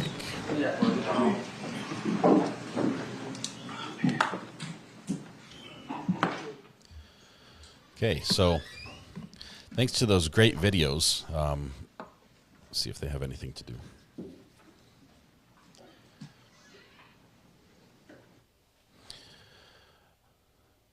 I don't think they have anything to do there. All right, thanks to those great videos, we're going to jump up here, and we're going to be smarter by the time they come back, because we are going to read the instruction manual for the Reed Instrument Sound Level Meter. Yes, the model R8050, the exact model they were using. This is it. Hey, let's take a look at these buttons. Does it say max hold here in the bottom? Yes, it does. That's where you ask it to freeze and not measure anymore. Stop. Don't tell me anything. I just want to see what that maximum rating was. Okay, we'll find out about that. Introduction, product quality, features. Oh, we don't need those. Product quality. It's ISO 9001. It's been calibrated during the manufacturing process. If a certificate of calibration is required, please contact the nearest authorized Reed distributor. Hopefully they've got that on file. There will be a fee for that. Never attempt to repair or modify. We won't do that. Features. High accuracy, give or take 1.4 decibels. It has dual range measurement, high and low. Different frequency weighting. Fast and slow time weighting. That means like long loud noises or short fast. So you want fast on this one. See, and you probably want fast and high frequency. Easy to read backlit display. We didn't figure out that function for this video. We did it in the dark. Data hold and max hold. Tripod mount. That would be convenient because then you're not introducing noise just by handling it. Low battery indicator. I don't think we had any of those problems. Okay, we've got all the instructions here. Let's see. Time waiting. Operating temperature up to 104. So you're good. It's probably not over 104 down there. Operating humidity, it's 10 to 90%. Not sure what the humidity was down there in Georgia on that day. You might be okay there. So there's our instructions. We don't need those. We'll skip ahead. Measurement considerations. Direct contact with strong winds or blowing air on the microphone may cause measurement errors. These effects can be reduced by using the included windscreen. Yay. We all use the windscreen. That's a good move. Calibrate the instrument before operation if the instrument has not been in use for a long period of time or was last operated under extreme conditions. Do not store or operate the instrument in high temperature and high humidity environments. Keep microphone dry and avoid severe vibrations. When not in use, remove the battery and store the instrument in a low humidity environment. Okay, good stuff. Operating instructions. Turn on the meter, or turn the meter on or off by pressing the power button. That's the big red button in the middle. Press the time waiting button to select the desired response time.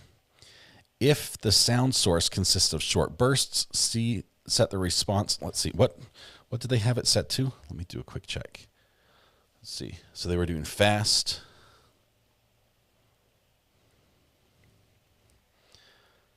Let's see. And A, decibel A. Fast and high. I think they had the settings right, at least on this one. Let's see. Press the frequency weighting button to select the frequency. Select A. Peak sound pressure level. There'll be a large amount of low frequency noise if you do it the wrong way. Press the high-low button to select the appropriate range. I think they had that set. Max hold. Press the max hold button to display the maximum sound level values recorded during the measurement process. While in this mode, the meter will only refresh the reading when the higher measurement than the one currently displayed is directed. Press the max hold button again to exit and resume normal operation. I think the last guy was mixing that up. Data hold. To freeze a displayed reading during the measurement process, press and hold the max hold button until both the max hold and icons appear on the display. To resume normal operation, press and hold the max hold button until the max hold buttons disappear. Calibration procedure. To calibrate the read 8050, an external calibrator that can provide a 94 decibel signal at 1 kilohertz, and a small flathead screwdriver are required. Follow the steps below to calibrate the instrument. So you need a sound generator, 94 decibel, 1 kilohertz. That's loud. That's a beep. It's a beeper. Beep. It makes a loud noise. Open the battery compartment, do all this stuff. I don't think we did any calibration. Battery replacement parts, applications, product care, product warranty, change the battery as needed. That's all good. Product support. Test and measure with confidence.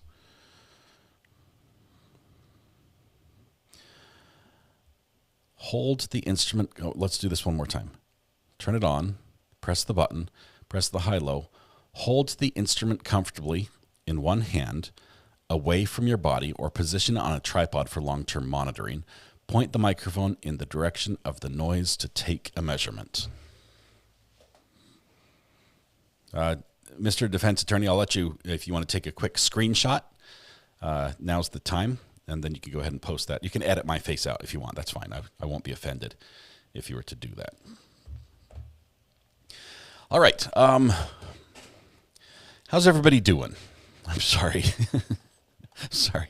I'm a sound guy. So this guy pointed it up at the sky. I'm like, what are you doing? Why are you measuring the airplane?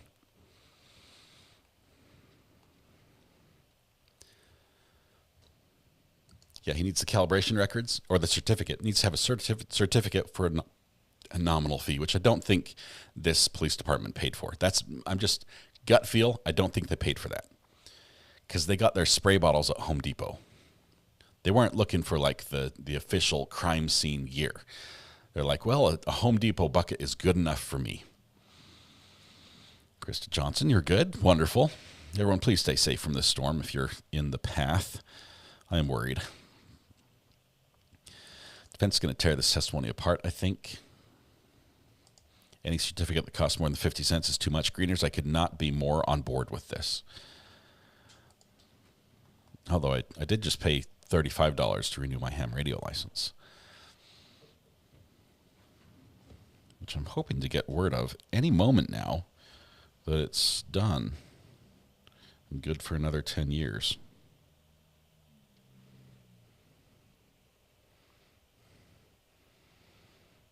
See, now I'm distracted. Now I'm looking for FCC emails, which normally you don't want to get. They only contact you when there's a problem, usually.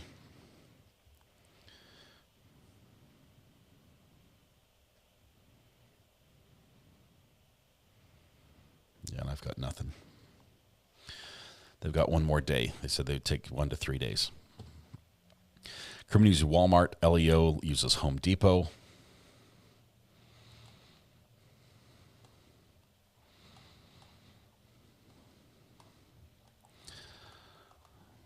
See. Why did you bring up the hand radio thing? I have questions. Why would you need a license for a hand radio? Is this by state? Hold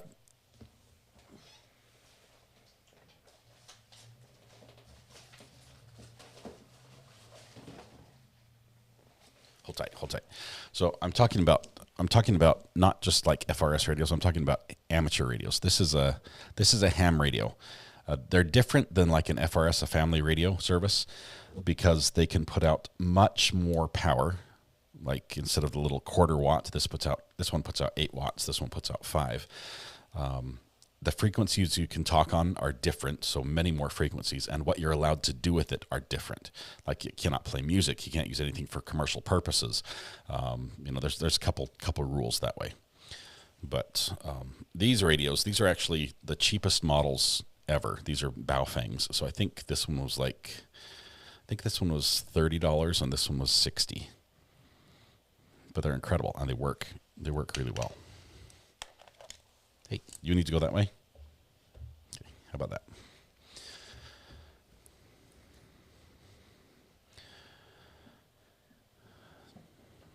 I did pick up 3 more radios though. The problem with this one, I mean, they're cheap, but they are.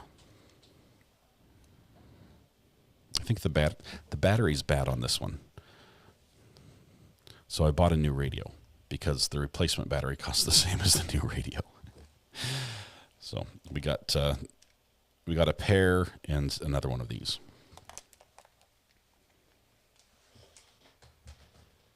And then upstairs, I've got a Kenwood D700. The license is required because the FCC controls those airwaves. They do require a license for you to use that. There's a test. It's a multiple guest test. And I think it's a $35 fee to take the test, and you have to get 80%. It's all the questions are multiple guess. All the questions and answers are verbatim, word for word, even in the order they're going to appear, published online. So testing is pretty easy. But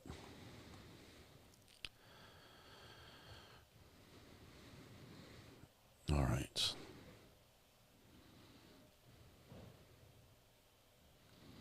Quit picking on the Home Depot. I love the Home Depot. I love the Home Depot. I really do.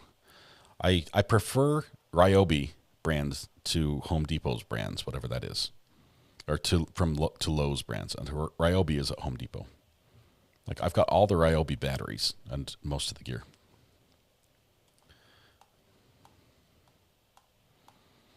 Is Mrs. R.A. here? I hear her reading in the other room, so I don't think she's here. Krista Johnson, when all else fails, ham radio. That's the way to go. I would strongly recommend it.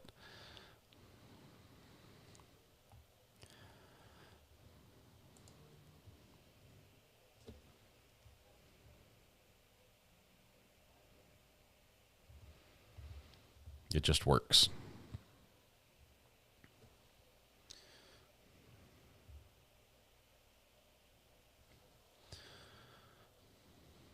Lowe's Cobalt. I got a kit of Lowe's Cobalt brand attachments for a hammer drill, my Ryobi hammer drill. And it's like a 200-piece kit. So it has like every possible socket and screwdriver shape and size that you just snap in and then you're good to go. The case it comes in makes it not worth it. The thing, by design, when you close it, all the pieces like detach and fall loose inside the box. So it only stays there until you can open it and close it carefully, and then all the pieces just they fall out. And so you open it, everything's just a mess. You spend the whole time putting them back together. How many of them you used so far? About 3 greeners, which is about the standard.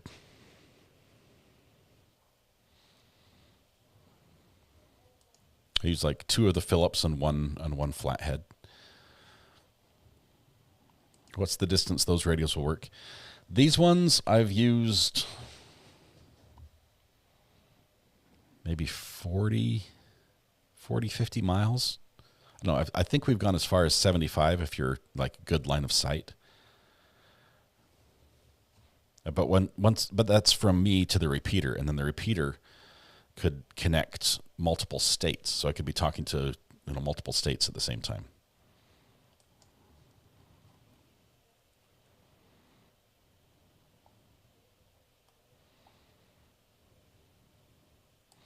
In the UK, Home Depot is known as B&Q. No one knows what B&Q stands for.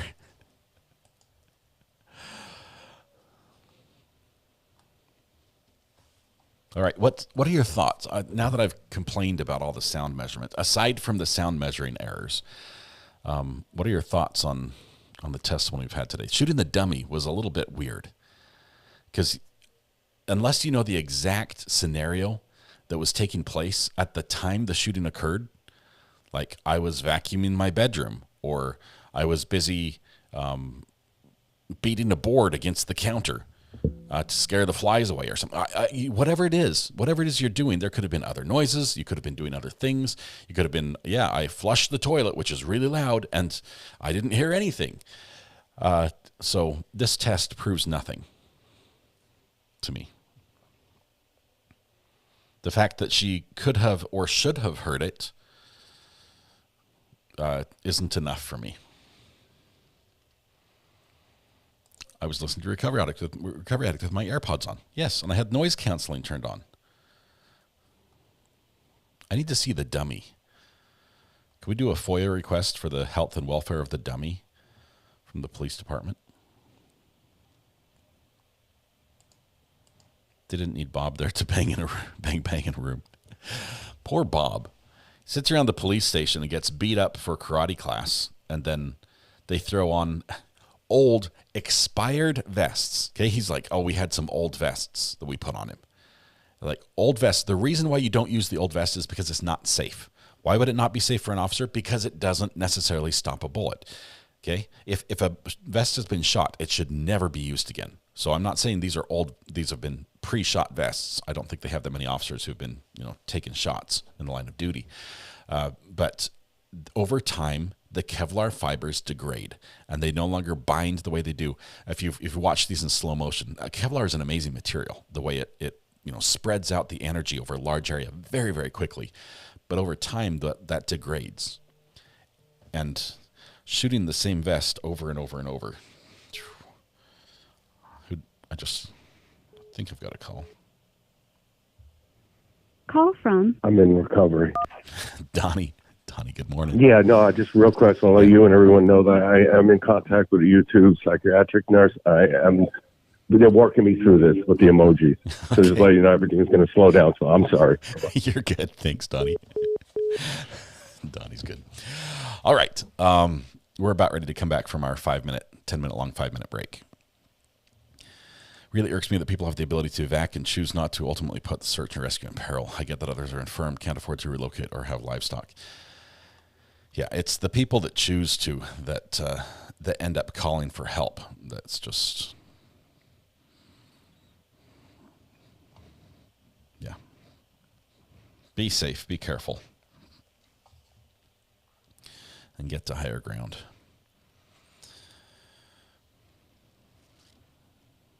They had to use a dummy. What else would they use? They didn't need to do this test because it doesn't prove anything, is what I'm saying, CD Man. Yeah, a dummy's a natural choice. But using just a dummy, there's no backstop they set up, right? It's just the dummy, and just don't miss. That was their plan. Don't miss. Okay? And for heaven's sake, please don't have a misfire, like an early discharge of something, because those happen. They happen at the gun range, so I know they happen in real life. Just that little, I don't know, 12 by 18 inch target. Don't miss that, because we're in a house and anything can happen, and we've got people outside measuring sound, and they don't expecting a bullet as well. I think they're trying to see if she heard the shot or should have heard the shot. If the dummy isn't available, there's always Bob from accounting. What does HAM stand for? Nobody knows. Chris, nobody knows. AM makes sense, like amateur radio, but I don't know why they have the H on the first part. Motion to buy a dummy. I do not have room for a dummy. My house is full with the non-dummies. An extra dummy would just would be no good. No good. I wouldn't know where to put it. I could put it in the yard for Halloween, but then the neighbors would complain come Christmas when it's still there. You missed the dummy evidence. They brought in a boxing dummy, basically, a karate dummy, which is like a torso, no arms. It's just a head. And they brought that in and shot it in the house. They took it in her house and shot it 20 times just to see what it would sound like. Son, we're adopting you out and replacing you with a dummy. No. Not my kids.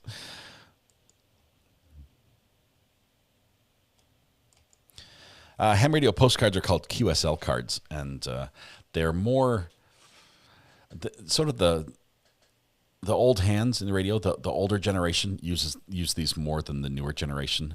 It was a way of talking to you again about the presumptive blood formalizing the conversation to take place. Just to clear up, regarding the RTV and tractor with the Blue Star, the only thing that you can testify to this jury that based on your training experience, based on the Blue Star fluorescence, is that it is mammal blood, correct? Yes, sir. And that's on the RTV and the tractor? Yes, or sir. Anywhere you find Blue Star? Anywhere Blue Star is deployed. But you would agree with me that you can't definitively say it's human blood? Correct. And you can't definitively say if it is human blood, whose it is. Correct. But you could determine those things if it was swabbed and sent to the crime lab. Yes, sir. Now, I can't remember from Mr. Focus's direct examination of you with the how long you had done this. It's been a while though, right? Been a CSI. Yes, sir. How long has it been? Since 2010. 2010. So when did you leave the sheriff's office? 2021. 2021. So by the time we got to 2018, you'd already been doing it 8 years. Yes, sir. And I assume you had done hundreds of investigations. Yes, sir. Okay. Now, during that time, during that 8-year period, had you ever taken any samples from a home, such as cut out drywall? Yes, sir. Cut up carpet? Yes, sir. Taking carpet into evidence? Yes, sir. Have you ever taken it out of the home or the business you were investigating, taken it and sent it to the crime lab? Yes, sir. Have you taken it back to your lab and tested it? Yes, sir. Okay. So it is possible that, for example, you recall that the stairs leading from the main floor down to the basement was carpeted, correct? In this case. I believe they were both carpet and wood. Yeah, carpet and wood. So that carpet could have been either taken up as a whole or cut out sections if there was believed to be blood on it, correct? Correct. Okay. To the best of your knowledge, was there any gunshot residue swabs taken on any of the people? I don't recall if it was done prior to my arrival. Okay, fair enough. I'm going to kind of bounce around a little bit because the gunshot audio testing and the crime scene investigation. Here we go. Something occurred to me. Okay, so just let me know if I confuse you. Something occurred to you? All right, so you can give us credit whether it's due, Mr. Attorney, if we were the source of the idea. First off, and I know it wasn't you, but you're the one testifying about it, so I got to ask you, whose idea was this to do this testing? Former ADA employed with the judicial circuit here. Okay, former assistant district attorney. Yes, sir. It was not Ms. Frankish or Mr. Focus. Correct. Okay. So y'all got your directives from the DA's office to go perform this specific type of testing? Through the case agent, yes, sir. Okay. I'm just going to show you what you already watched, the CMO1. I'm not going to play the whole video here. But we're looking at the ballistics dummy, correct? Yes, sir. Is that something that your department provided? Yes, sir. Okay. And it's wearing, so we've got the dummy here, and we've also got a ballistic bulletproof vest on, correct? Correct. All right. Who made the decision to put the dummy where it is in CMO1? I don't know, sir. It was not I. It wasn't me. Wasn't you? I don't know how they determined placement of the mannequin. Okay, that's fair enough. Who was in charge out here when you were there? The DA's office and the case agent. DA's office and would that be case agent Detective Hayes?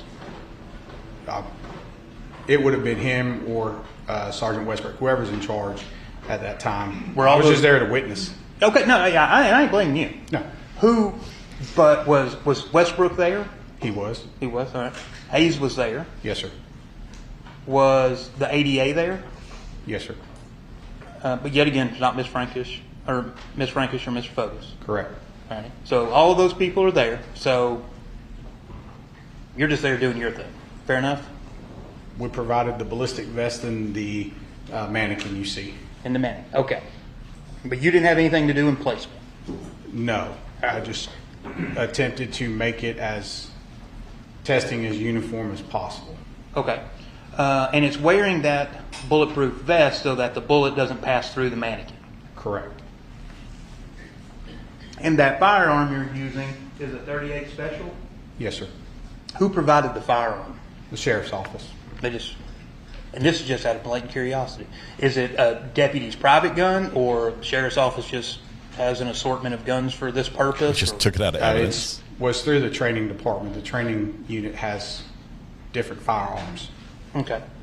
Now you'll also notice, and this is where you may, I'm bouncing back and forth, okay, between July 5 and 6, 2018, and July 2019 when you're doing this, okay? So let me know if I confuse you. So we can see in CMO1 that you've got the rug here, and that's where the dining room table was, correct? Yes, sir. All right, and y'all have moved the dining room table, and you've got the, I don't know, the knickknacks and stuff and the dishes over there. Put all the breakables So y'all right moved behind the all that dummy. stuff. So what I'm gonna show you is Thrasher 55. When you got out to the scene to do the audio testing, is this how it looked it's Thrasher 84. Is that how it looked? I don't recall us moving any furniture. Okay. The residence was as it was when we arrived. Okay. But you can see from here, the table's not there, right? Yes, sir. Okay. So the table had been moved. Correct. Okay. Now this rug. So this rug is here on the July of 2019, right? Yes, sir. And when Ms. Thrasher took this photograph, July 5th of 2018, the rug's still there, correct? Yes, sir. All righty. And as you'll recall, being the lead crime scene technician, there was some presumptive blood found up here where the mouse is, kind of on the edge of the rug at the top, which leads downstairs, correct? Correct. All right. So this rug, if it's here in 2019, this rug wasn't taken into evidence, correct? Bob is the dummy there. Nor was any of those, what it looks like to be a silk chair. None of that was taken into evidence or, to your knowledge, even reviewed for any possible blood spatter. Because you didn't do it. Correct. I did not do it. No, sir. And did you review any of the other crime scene technicians' reports prior to testifying today? Prior to testifying today, no, sir, I did not. Have you reviewed them in the past? Back closer to the incident, I'm sure I've read them. Yes, Okay. sir. Do you recall anything on any of those reports that this rug or these silk chairs being examined for presumptive evidence of blood? What do you mean by presumptive? Any evidence that there was any blood on this rug or these chairs? Okay, so we have a difference of word. Are you asking if we tested for the presence of blood? I'm asking if they even look for it.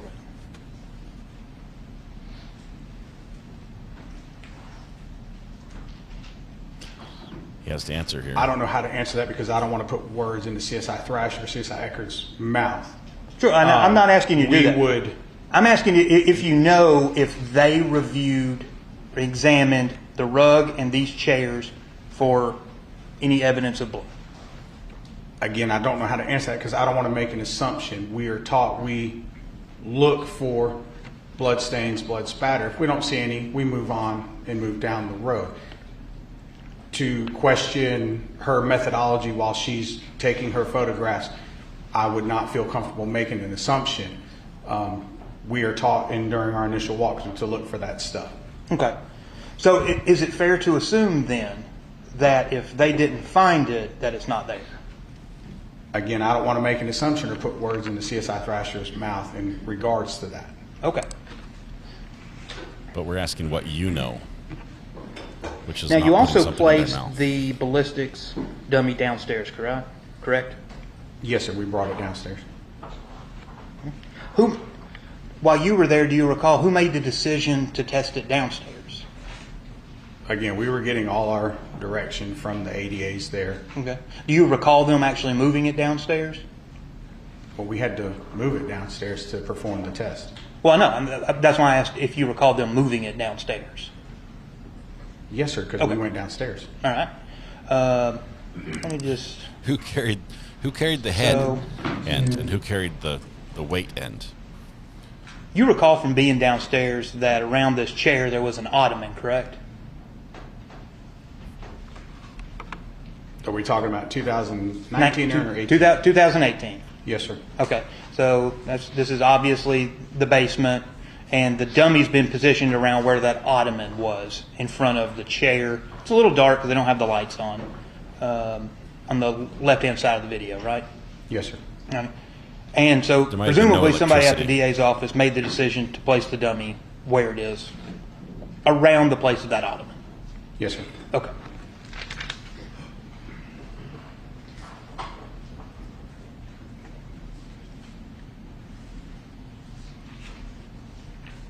Just 1 second, sir.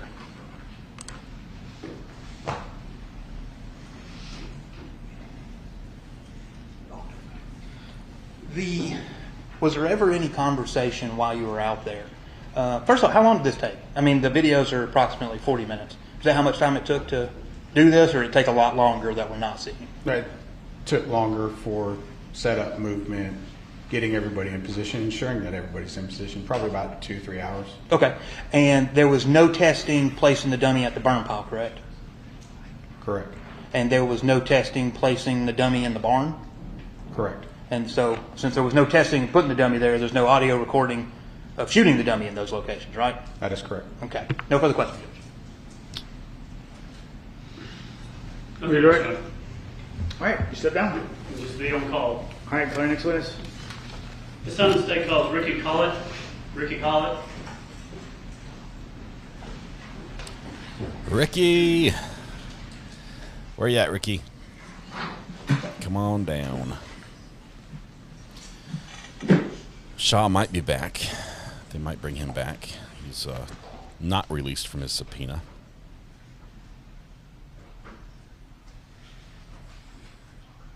Does Bob have an Instagram account I can follow? I bet he does.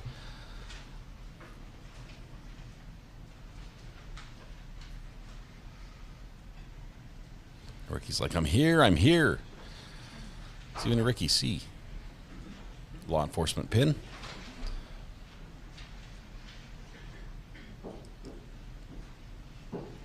Bob was eventually placed near the burn pile. Chief, you just go stand behind the chair and swear you in and sit down.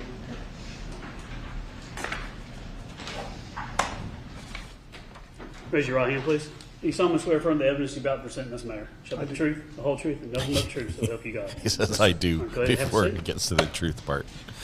Do you swear this evidence to this matter? Thanks Yeah, for being I here do. today. If you tell the jury your full name. Ricky Collett. Where do you work and what do you do, sir? I work for Cherokee County Fire and Emergency Services, and I'm a battalion chief. In Cherokee County, is law enforcement and the fire department, are they separated? Yes, sir. I know in some counties they're combined into both are in the same house. How many firefighters and things like that do we have in Cherokee County? Right now, I think we Combining. just have approximately 400 firefighters. And what level of service does your department provide to the county? Yes, sir. We pretty much provide an all hazards department, from taking a person to the hospital in the ambulance to swift water rescue, dive, hazmat, search and rescue, in your normal assisting citizens off the floor, to again take them to the hospital, to house fires. How long have you been working as a firefighter? I've been a certified firefighter for almost 35 years. And how many people do you supervise, or how many things do you actually control and manage? Yes, sir. As battalion chief, I oversee 9 fire stations, and there's approximately 40 to 45 personnel that I oversee directly. What made you get into this line of work? My dad. I remember in the middle 80s, 1980s, there was a tornado that came through our community, and it was just a young teenager riding through, looking at all the destruction. I saw firefighters out in the middle of all the rain and the wind. I'm like, that's where I want to be, right there. That's awesome. Been there the whole time? Yes, sir. I just want to be a help. And do you enjoy it? I love it. What type of specialties or specializations do you have under your belt? What do you do? Yes, sir. Of course, I'm a certified firefighter. I'm a paramedic. I'm a certified dive instructor. Jealous. I help oversee our special operations teams. I'm an assistant to the special operations chief. So I have specialties in hazmat, rope, of course, dive and search and rescue. And that's what I want to talk to you about today. Tell the jury, if you would, what kind of dive team or dive squad that we have here in the county. Yes, sir. So Cherokee County, we have, over the years, we started with a volunteer dive team, and we've transitioned to pretty much a fully staffed career, what we call career, our firefighters on duty dive team. We have, FOD. Of course, Lake Allatoona is our main body of water here in the county. So our divers are trained as what we call public safety divers. As just an ordinary person, you go to the dive shop, you get an open water certification, and then once from there we progress to what we call public safety divers, so more intense. We dive in basically hazmat dry suits where we stay dry while we're diving, full face piece. We have underwater communications, and we search. It's expensive on a rope or a hand line that's connected to a person on the shore. Have you been called out before to assist law enforcement in an investigation of a criminal matter? Yes, sir, we have. Outside of this case, other things? Yes, sir. Is it usually to retrieve evidence or look for evidence? Yes, sir. I want to turn your attention now, I believe, July 6th of 2018 and July 7th of 2018. I believe you and your squad went out there for 2 days to 2155 Purcell Lane, the scene location in this case. Is that right? Yes, sir. Up on the screen in front of you, you probably see it as Aerial 3 exhibit. This is the pond on the property that we're talking about, right? Yes, sir. If you would, tell the jury what this pond, what it was like when specifically about the bottom and how that is maybe different from other type of water you've been in before. Right. So generally, smaller ponds like this, we pretty much know there's no visibility.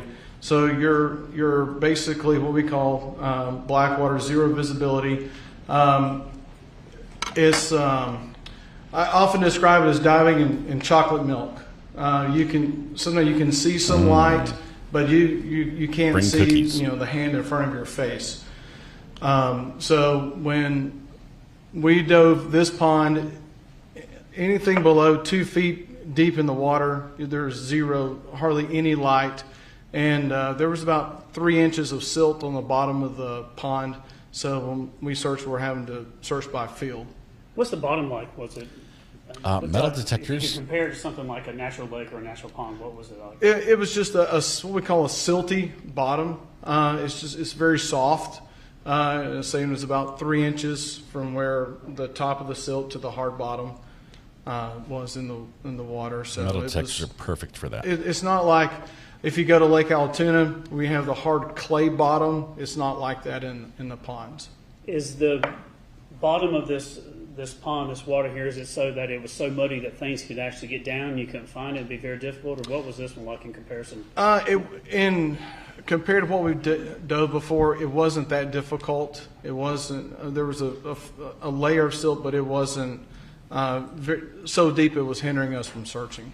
They're looking for the gun in the pond. July 6th, that Friday of 2018, it looks like y'all were there from about 12 p.m. to 6:30 p.m. Is that about right? Yes, sir. And then you came back the next day, July 7th, that Saturday. Looks like you're there from about 9 o'clock in the morning until about 6 o'clock in the evening. Is that right? Yes, sir. Were they long days? Yes, sir. Tell the jury what you actually, when you got out there, what you were tasked to do, and then we're going to look at some pictures, but tell us what you did. Okay, so as being the dive team leader I met with the sheriff's office, and I think it was at the time Captain Pinion. He told us that he would like for us to search the pond. We were looking for a weapon in the pond, and that he would like for us to conduct a thorough search of the pond. Of course, it was summertime. It was hot, so I assembled our team together and briefed them on what our objectives were, and we started our day diving. And the assignment, the pond, the lake, the body of water is less than a half acre. Is that right? Yes, sir. And then the division, how did you divide? I guess it was 7 areas to do a systematic search? Yes, sir. Just the way the pond is laid out and the way we conduct our search. So in order for us to conduct a thorough search, I just broke the pond down into smaller sections using just some of the natural trees and the areas of the pond. So to make sure that we had a thorough search of the pond, we just break it up into smaller sections. And when you would do something like this, do you want to have a control or a supervision to make sure that your people are actually searching systematically and find things? Do you use any type of control or In our world, we talk about a widget, but you probably call it assault, I think is what you call it. Yes, sir. Tell the jury about that. How do you do that? Okay, so when we were tasked to search the area, there's a quality control thing that we use. We'll take if we're searching for something small like a weapon, we had a couple pieces of pipe with an elbow, so it kind of resembled the shape of a gun. And we used, that day we had 3 of them, and I believe I gave it to one of the investigators, and to throw out into the pond wherever they seem fit to throw it. So I gave it to I think it was the investigator, and they threw 3 of those into the pond. So that when we're searching the pond, we want to find what we call the salt, just to ensure that we are doing a thorough search of the pond. Did you find them? Were you able to look at some photographs that we had and that you provided relating to your department, also the actual search that day? Yes, sir. Were those photographs fair and accurate photographs involving things in this case? Yes, sir. Judge, this time my tenor to is State's Exhibit, call it 1 through 6. No objection. All right, good. He's the salt of the pond, Red Pen. So they this threw a bunch of other guns in there. For the fire department? Yes, sir. Just to make sure they could find them. And then you have, how big of a unit is the dive team? I see you have looks like a vehicle. How many people working it? Yes, sir.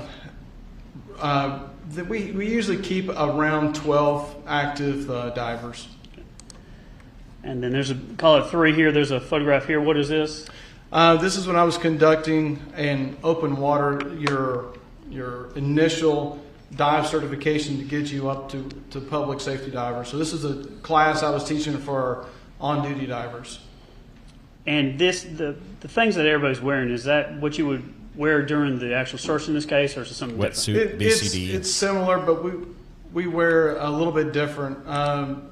What I'm wearing there in the picture is called a wetsuit, where actually water is kept inside the suit. What we dive is a dry suit, so we're completely dry. I could dive in this and come out just as dry as I am now. Little and up sweatier, to this though. exhibit, the 4th exhibit, these are things that are not related to this case, just things that you have with your agency. Is that right? That's correct. Here's just some Facebook pictures from the dive team page. Yes, sir. 6, also training just exercise. Some promotional Where was material. this at? That's in Williston, Not Florida, relevant. at Blue Grotto Dive Resort.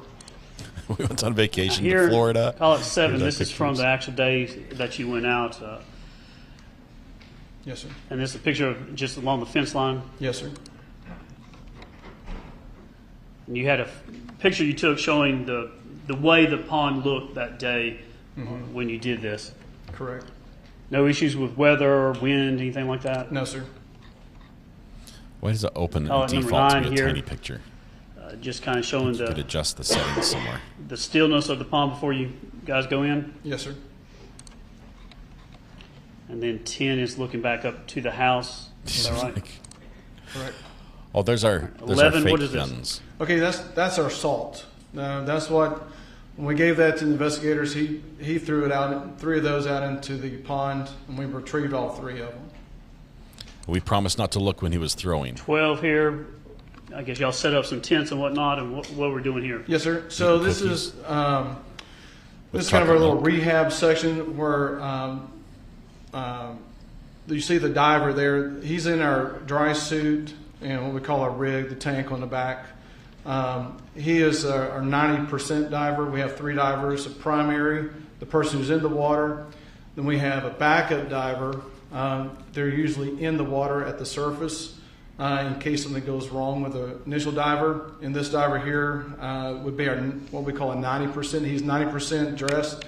He doesn't have on his mask, so that's all he would need to put on and be able to enter the water.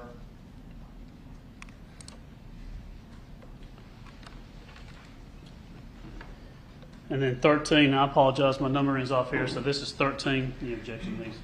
No objection. Okay. 13 here, what do we have here? That looks like I'm talking to Captain Pinion there. That's, again, that's our rehab area and just a staging area for our equipment. And 14, what do we see? Is there a line? Did you have your divers hooked up to a line? Yes, sir. So there's the diver in the water. That the person you see in the water is our backup diver. I can tell that because of the line that you see near the diver in the red there. You see the line.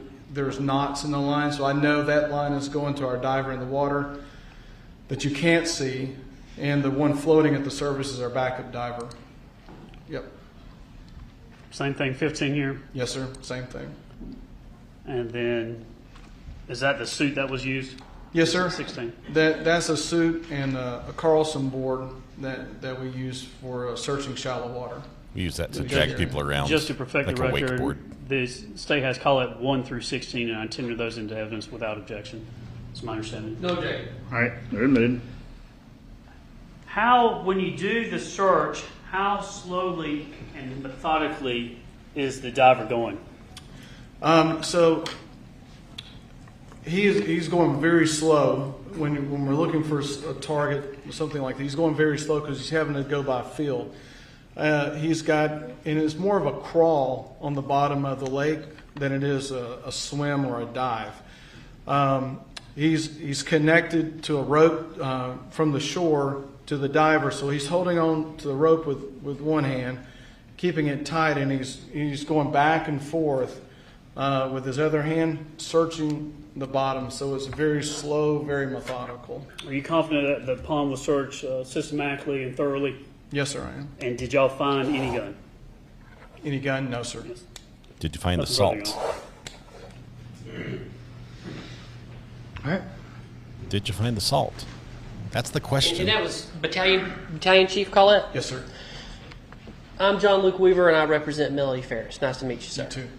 Just a few quick questions, primarily because I'm curious. In doing this, did you find the salt guns, all three salt guns? Yes, sir, we did. Okay. And did you use any technology? For example, I like to go fishing. I like crappie fishing. I call it crappie. Crappie. And I use a Lowrance fish finder, which kind of shows the bottom of every lake I go to. Yes, sir. Did you guys use anything like that? No, sir, we didn't. All right. Do y'all ever use any kind of sonar technology or anything to map the bottom of whatever body of water? We do. Okay. Why not in this case?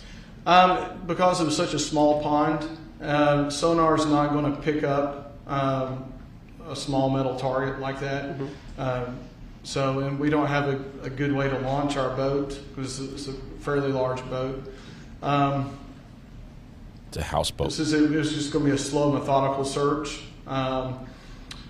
Typically, we'll only use sonar if we're trying to find a truck that's underwater or maybe a body underwater, something larger. But our training is we've never been able to find anything small like that using sonar.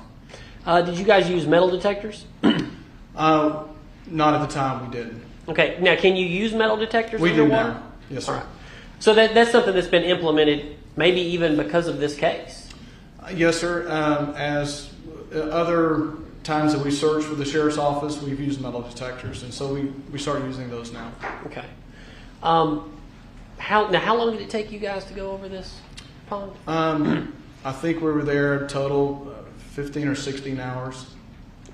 I'm going to ask you this question, just realistically. Yes, sir. You know, you've changed a few things since you did this search.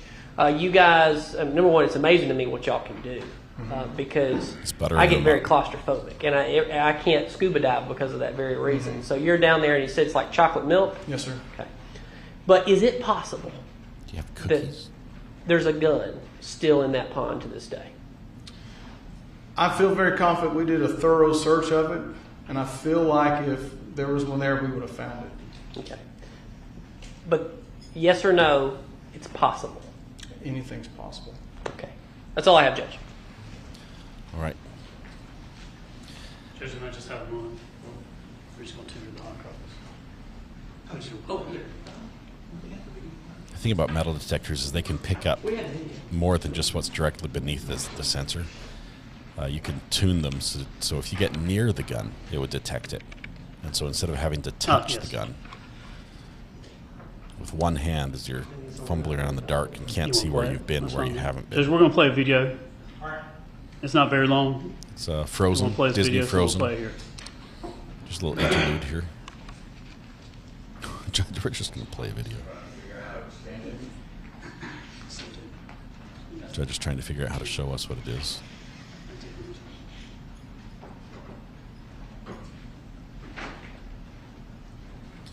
It's filmed in portrait mode so that we can't see it. They brought a gator. John Deere gator. You see that? Tupperware, buckets, fins. Lots of people to stand by and watch. And that's call it 17. It was 39 seconds. And tender that too. Citizen Kane. Or Dune. let's pick a long one. It's okay. All right, can you sit down? Yes. All right, you be excused. Thank you, sir. Thank you. It's not very deep. Steakhouse Terry Fries. Oh, Judge, may we approach? All right. Let's approach first. Terry, who and why are we approaching? This is a rare approach. Really quick here. Let's see what is it about this witness.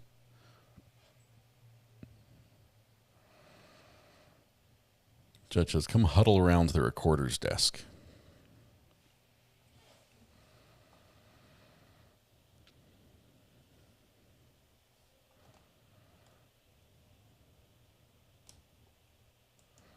Wasn't in the ponds. I would say check the rivers nearby.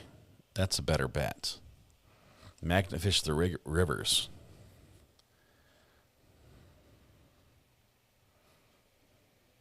Free 38 special if you find one.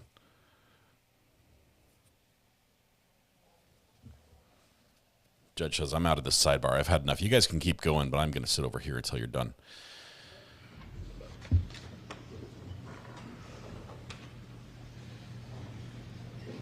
Oh. Yes, sir. Is he sworn in? Raise your right hand. You solemnly swear affirm the evidence about to present in this matter shall be the truth, the whole truth, and nothing but the truth. So help you God. I do. Sworn in sitting down. It's okay, I guess. I'll allow it. Mr. Braswell, did you ever expect yourself to be here testifying in a murder case? No. Oh, we If have you would, a lay citizen. Relax you a little bit in this, and if you can, just tell the jury how old you are. How old I am? Yes, sir. I'm 68. And Mr. Braswell, don't give us your address or anything, but do you live in the county? Yes. And how long have you lived here? 43 years. And what do you do as your occupation? I'm a grade contractor. How long have you been doing that? All my life. And all my life. Part of that, what type of work is it that you actually do? What all things do you do for the business? I used to do a lot of residential stuff. I usually just work on horse arenas now. And when you do that, what type of machines and stuff do you use to do it? Bobcat, farm tractor.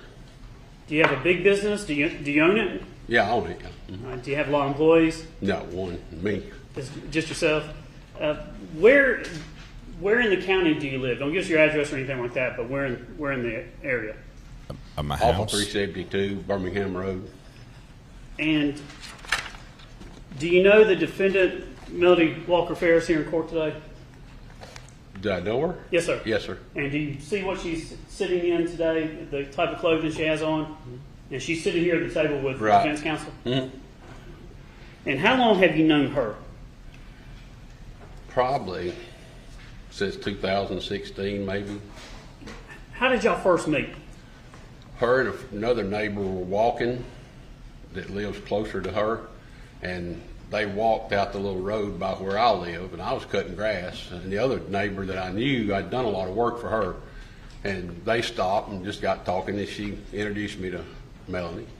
And is that Sherry Cooper? Yeah. Did you know her? Did you know her Sherry? Is that what you knew her by? Did you know Sherry Cooper by Sherry or Sharon? Sherry's all I've ever known her by. And where was she from? Minnesota, maybe. Not from Georgia? No. Okay. Different accent than you? Huh? She had a different accent? Yeah, oh yeah. Not like my accent, but just not a Georgian accent. Right. And about how long did the three of y'all kind of interact and know each other? They walked and, we'd just see each other, see them at the restaurants. They'd go to eat at the restaurants. And my youngest daughter went and played with Melanie's grandkids when they were in town. And you were previously married? I was. Yeah. And your wife has some issues with, I guess, drugs a little bit? Right. Mm-hmm. And you kind of adopted her daughter? Right. And raised her? Right. And so how many children do you consider you have, including your youngest that you raised too? How many? Well, I got 2 of my own and her, so 3. Yeah. But she's your daughter too? Right. Oh, yeah. Y'all close family? Yep. Now, do you remember back in July, I think it was around July 7th of 2018, Detective Kuykendall and Detective Pope from the Sheriff's Office came out and talked to you? Mm-hmm. Were you expecting them to come and talk to you? Figured so, When did you hear about something happening to Gary? I guess it was that day or the day before, maybe. And how did you hear anything? Melanie. The day before? Text me. She texted and tell you? Mm-hmm. What do you remember her saying about it? She just said, she first said Gary was missing, and then she said they found him in a burn pile. And do you remember what day exactly that she... I don't. If he was found on July 5th, do you know what day it was that she let probably you... Probably the 4th, maybe. The day before, maybe. But you're not certain of the date? No, I'm not. And that was basically all that she said to you? Right. And y'all, tell the jury, how often would you ever walk with her and share? No, I never walked with them. You basically just hang out with them, eat lunch a little bit? They'd be at Cherokee Ranch and eat lunch, and we'd all went up there to eat lunch when we was working or whatnot. Yeah. In the family, the Ferris family, who all did you interact with? Scott and her's the only ones I knew. And how much interaction did you have with Scott? Just eating lunch and seeing him on the road at Tractor Supply. And did you have any problems with Scott? No. Did y'all get along? Yeah. How about you and the defendant? Any problems? Do what? Did you and the defendant, Melody, have any problems? No. And did y'all get along? Yeah. I thought she was just a good neighbor,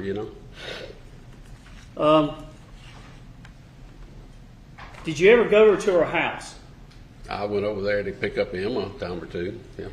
Emma's the youngest? Right. She's my youngest daughter. And did you ever go in the house or anything like that? Inside the kitchen. Yeah. Now, how many times do you think you actually physically stepped on their property? The most 4 or 5 times. How much time when you would go on the property would you spend there? A few minutes. Anything longer than 15 minutes? No. Now, around what I want to talk to you about is you've met with us and talked to us, haven't you? And we've gone through your timeline to see where you were around July 3rd, 4th, and 5th. Do you remember that? Yes. What I want to do now is kind of go back through your timeline. I think on July 3rd of 2018, you talked about, were you working on some polo fields? Yes, I was working on Post Road on the polo fields. Mm-hmm. Just tell the jury about, on July 3rd, kind of your day, what you were doing, where you were at. We were stripping grass off of a grown-up horse arena and putting down new footing, which is M10's gravel dust, and which that took us several days. And what is that? What type of material is that? How's that It's different? gravel dust. It's ground up granite. Yeah. Where was this at? Polo Fields is on Post Road that runs between Highway 20 and Highway 9. How long were you there doing this job? We were there about a week. And on July 3rd, what would have been your kind of... We usually went to work 8:30 to 9 and worked till 5 or 6. And on July 3rd, afterwards, where'd you go? I think you went to a Mexican restaurant? Yeah, I went to Piablo's up on 306 and met all my kids, actually. We had dinner. Where is this restaurant exactly at? What city? It's on 306 and 400 at the Publix restaurant up there. All right. If you were standing there and that, looking at the kind of the mall, the place where Publix is and the restaurant, describe it to us. What would you see? If you're standing there looking at the front door of the restaurant. Hadn't been there since then, but It's to the left of the Kroger store. That's all I can tell you. About what time do you remember y'all had dinner that night? 6-ish, 6:30. Were you? I don't know if celebrated is the right word. I believe one of your oldest daughter just came back from the Marines. My middle daughter just came back from the Marines. Yeah. Were y'all celebrating or just having a time there? Yeah. Now, after that, where did you go on July 3rd? What time was that over and where'd you go? Em and I went back home. You remember what time you got home? Probably 8:30, 9. And what'd y'all do that night? Went to bed. Anything out of the ordinary? No. Anything make you go, huh, yeah, I really remember that and that was strange? No. So you were home. Your testimony is that on July 3rd, you were at your working in the polo fields and then at the restaurant and then home. Right. Were you on the Ferris property at all on July 3rd? No. Have anything to do with the property on July 3rd? No. Now, on July 4th, I think we kind of joked about it, but 4th of July, obviously, you're getting up that Wednesday. I think you went to breakfast? Went to breakfast, yeah. Where'd you go? Was it Macedonia? Probably went to, I can't remember if I went to Waffle House or if I went to Cherokee Ranch. Probably went to Cherokee Ranch. If you said it was Waffle House earlier, would that have been a place you do go, the Waffle House? Occasionally, not much. And why would you go to somewhere like that on the 4th? About the only place open. When you went to breakfast that morning, was anybody with you? No. What'd you do after that? Came back, Em and I piddled around, and then we went to my other daughter's in-laws for a cookout that day. And we were there all afternoon. Who was all there at the cookout? All three of my daughters, son-in-laws, 2 son-in-laws, and one of the son-in-laws' parents. And where was this at? And kind of, if you could play a video, kind of speak a video of what you saw there. Tell us what was going on the 4th at the cookout. They were watching ball games, and we just sit around, and they cooked ribs and hamburgers, and wasn't a whole lot happening. Was it outside, inside, or something? Both. And what type of food and stuff were you having? Ribs, and they had hamburgers and hot dogs. And again, whose house is this? This was my son-in-law's parents. And where's that at? It was about 1.5 miles up close to the campground, past the campground actually. Okay, and how far is that from your house? 1.5 miles. And how far is your house from the defendant's Ferris's house? 1/4 mile. So basically right there on top of each other. Yeah, it's on another road, yeah. And on July 4th, how long were you there at the cookout? We were there till after supper. What'd you do after that? Went home. Emma and I went home. Emma was with you? Yeah. Oh, anyone else? No. Was Emma staying with, I guess Beth was your ex-wife's name? Yeah. Was Emma staying with Beth at all during this time? Or? I don't think so. I don't remember. There was a time frame there she had her for a day or two, but that day I don't remember. And when you were at your house on July 4th, did you ever leave after getting back to the home? No. Did you ever go to Ferris property? No. So on July 4th of 2018, did you ever step even a toe on their property? No. Did you ever get outside going to your house? Did you ever go down there close to their driveway or anything like that? Do you have anything to do with their property on July 4th? No. Now, afterwards, I think, did you meet Scott at some point after Gary was found murdered? Did you ever see him at a gas station later on? Right. Do you remember what y'all were talking about? I just told him I was sorry to hear about what had happened to his dad. And did he say anything to you that you remember that was out of the ordinary or anything like that? No, not really. I mean, he was upset, as naturally anybody would be. And we mean upset. What was it? He was grieving over the loss of his dad. Do you remember what gas station that was at and when that was? It was a marathon up at Ducktown, I think. Ducktown? Yeah. How long after the 5th, after Gary was found, was this? July 5th is when his remains were found. I can't remember. It was a day or two. May have been a week. I don't know. That's been over 6 years ago.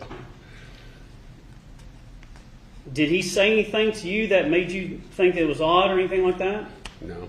Did you end up telling anybody that No. He said something? Was there anything that you recollect that he said that made you think, oh, you know, Scott had something to do with this or anything like that? Did y'all didn't have any problems, you and Scott? No. So this is a good guy, just a neighbor. Sir, I'm not. I wanted to make sure I clarify your relationship with the defendant. Were y'all ever romantic or anything like that? Friends only? Friends only. No benefits. But you would talk to her, wouldn't you? Yeah. Tell the jury about Friends how can often and how you would talk to her. We talk frequently, just neighborly. I don't know how to explain it really. I mean, there was no relationship or anything there. It was just a neighbor.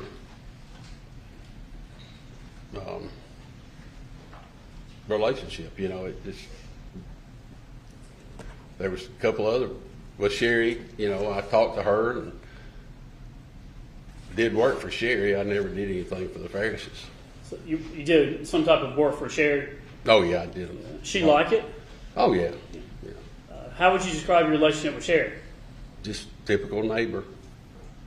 Fair to say you're a little bit closer to Melody than Sherry? Do I now? Is it fair to say you're a little bit closer to Melody, the defendant, than Sherry? No, not really. About the same? Yeah, I mean, just typical neighbors. Would it be unusual for you to talk to the defendant by phone or by text almost every day, or sometimes? It was a possibility, yeah. And we were able to go over some records from your phone, right, to show that you were talking with her. Do you remember that? Right. Mm-hmm. And those, when we showed you those, were those text messages, to the best of your recollection, fair and accurate messages between you and the defendant? Oh, yeah. Well, when law enforcement came to talk to you, they asked you about, did you know the defendant's phone number? Do you remember that? I don't know. I didn't know it just right off the hat, but I gave it to him, I think. Well, you gave them actually 2 numbers, didn't you? Right. Do you remember the first number for her that you had, or one of the numbers? I couldn't tell you what the numbers were. The 678-389-1987, does that ring a bell? How about the 678-592-9029? No, I mean, I had her in the phone as Melanie, and that was it. You know. I think you had it as Melody, and then the other one is Melody Ferris. Is that right? Right. But you would agree with me that you had 2 numbers for the defendant in your phone. Is that right, yes? Right, yeah. And you agree with me that y'all would text and talk about things, her relationship, or stuff going on with her and Gary and Scott? True. Did she ever express to you her frustrations she would have with Gary? Ever say anything about Gary? Nothing. No, not particularly. No. But some things. Yeah. How about Scott? No. Not really, Scott? No. Was she ever saying bad things about Scott? No. Ever saying she's angry at Scott? No. No. No. Ever saying that Scott was mad at her or mad at Gary or anything like that? Never to me. Mm-mm. So no issues that she would tell to you about Scott having problems with her or Gary? No. And did you really talk to Gary at all, or how much to do with No, Gary? I knew Gary, but I didn't ever talk to him. What was he like to you? He was quiet. Only time I'd ever seen him was at the restaurant. Him and Scott would come and eat, and he'd speak, and that was it. You know, he was quiet. Quiet guy? Was he quiet? Yeah. Cherokee Ranch, y'all eat there a lot? Right. Morning, noon, and night. There's on tender evidence now, State's Exhibit Braswell 1. It's a extraction report from Cellbrite that we've done. No objection. All right, good. Judge, may I approach the witness? Celebrate Extraction enters the case. Mr. President, we're going to show you. I'm going to get it's going to come up on the screen here, and I'm going to walk you through some of this stuff here. I know you've seen that. We asked you some questions about that, but if you can't see it or something, be right back. Let me know, okay?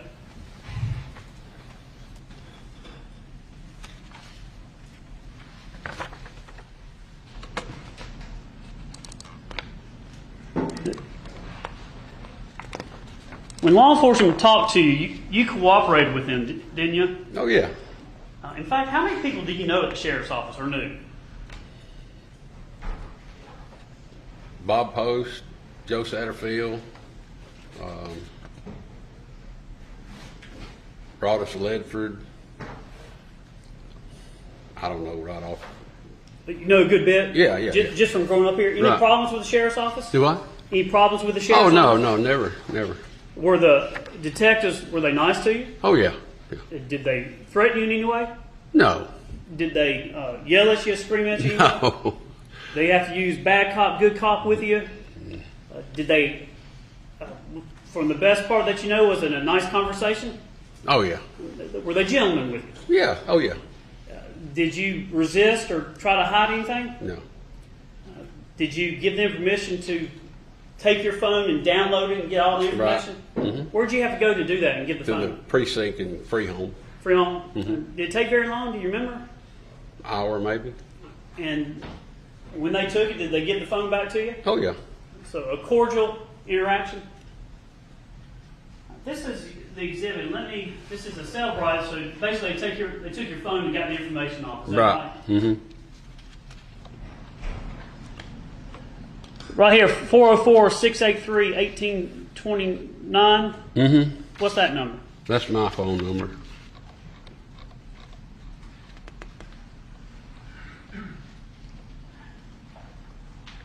Now here on page 2 of 15, over here on the left, you see where it says from, and it's got a melody, it's got a number right there. Right. Mm-hmm.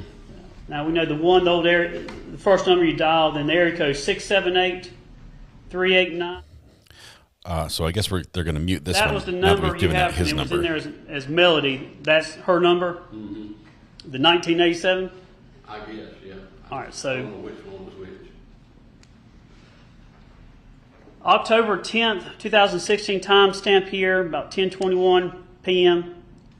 And so this is from her, looks like to you, and it says, does that say finally quitting, can go no more, finish in the morning? Is that what it says right there? Yes, sir. Let's see Yes, that. sir. That part. And then looks like the next message there, the 1829, that's your number? Probably help if I highlight it right there. Yeah. And then to the 1987 number for Melody, is that right? Mm-hmm.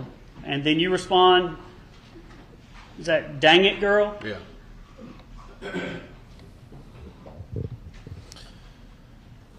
I've got a Then confession. Same conversation, 10/10/2016. I don't know my own home number. From the 1987 number for the defendant, does it read, he wouldn't even go get me and Scott food? Oh, yeah. Mm-hmm.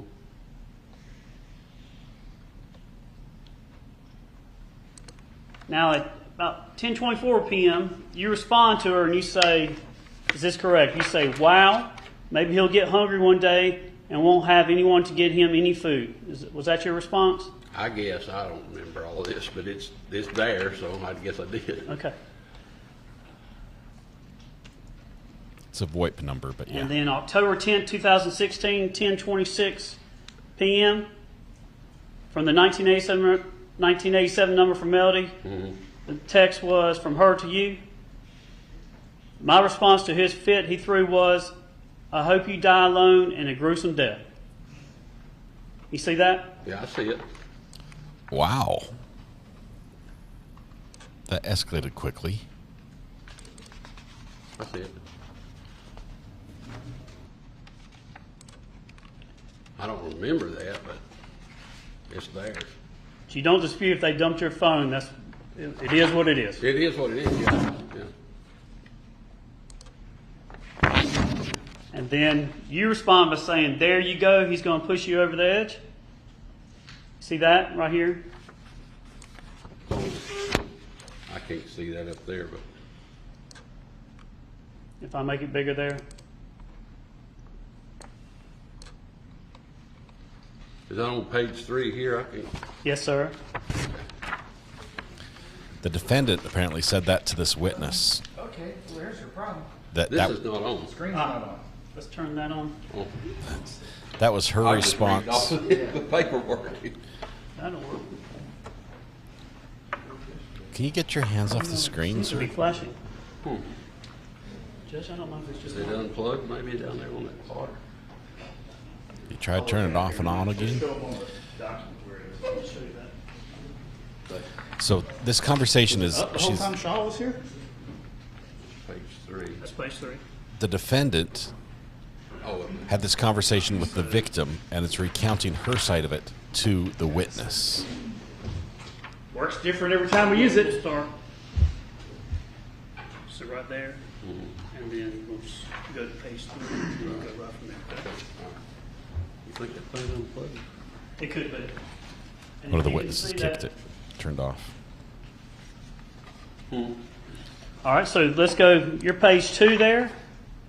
Page 3. All right, page 3. There you go. He's going to push you over the edge. You see that? Yeah. All right, that's your response, and then you see her reply to you. Mm-hmm.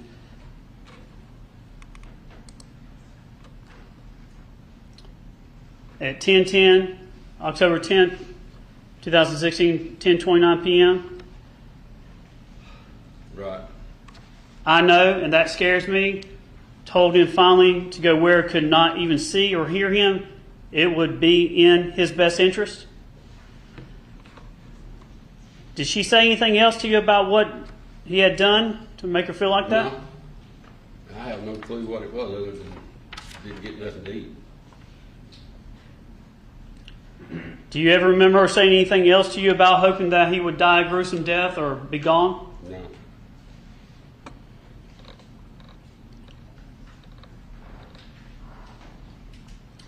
And you go on, there's some more messages here, but did y'all ever talk about guns or anything? Not that I recollect.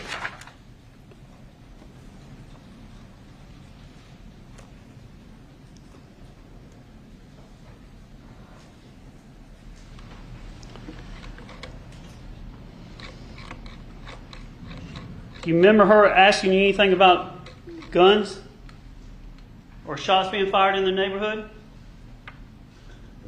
No. I mean, there's a guy that lived between where they lived and I lived that shot a lot. But I don't remember her ever per se saying anything about shots.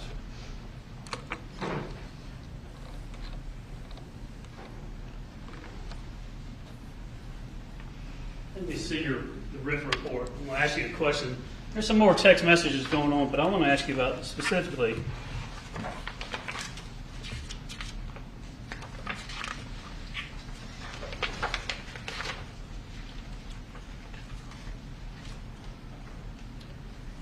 Right here, this starting right here. See that?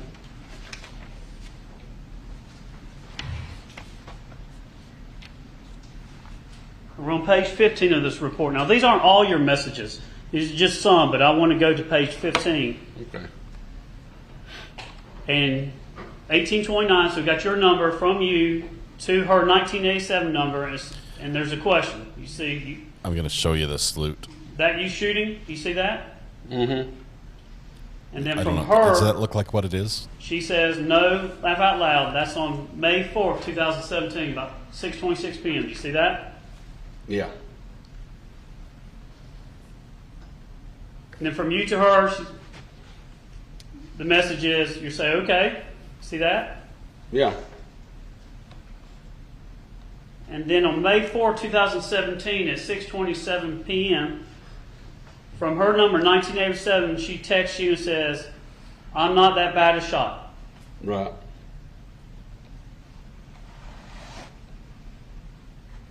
Going to say between you two, you respond, laugh, LOL. Is that right? Mm-hmm. And then later on from her to you, same shooting as Saturday or Sunday. Mm-hmm. I'm sorry. And then finally, from her, the 1987 number to you, May 4th, 2017, 6:28 p.m. And she says, text, handgun, question mark. You see that? You guys missed Y'all that. ever talk about guns or shooting? No.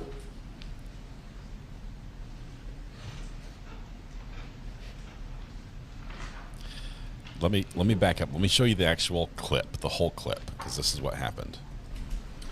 When you go on, there's some more. So we took it out of context. Messages. I'm sorry. We took it out of context by making him, because you can take his frame grab, but really he was just pushing his glasses. Did you ever see her with 2 cell phones? Yeah. And when was that? When she was walking.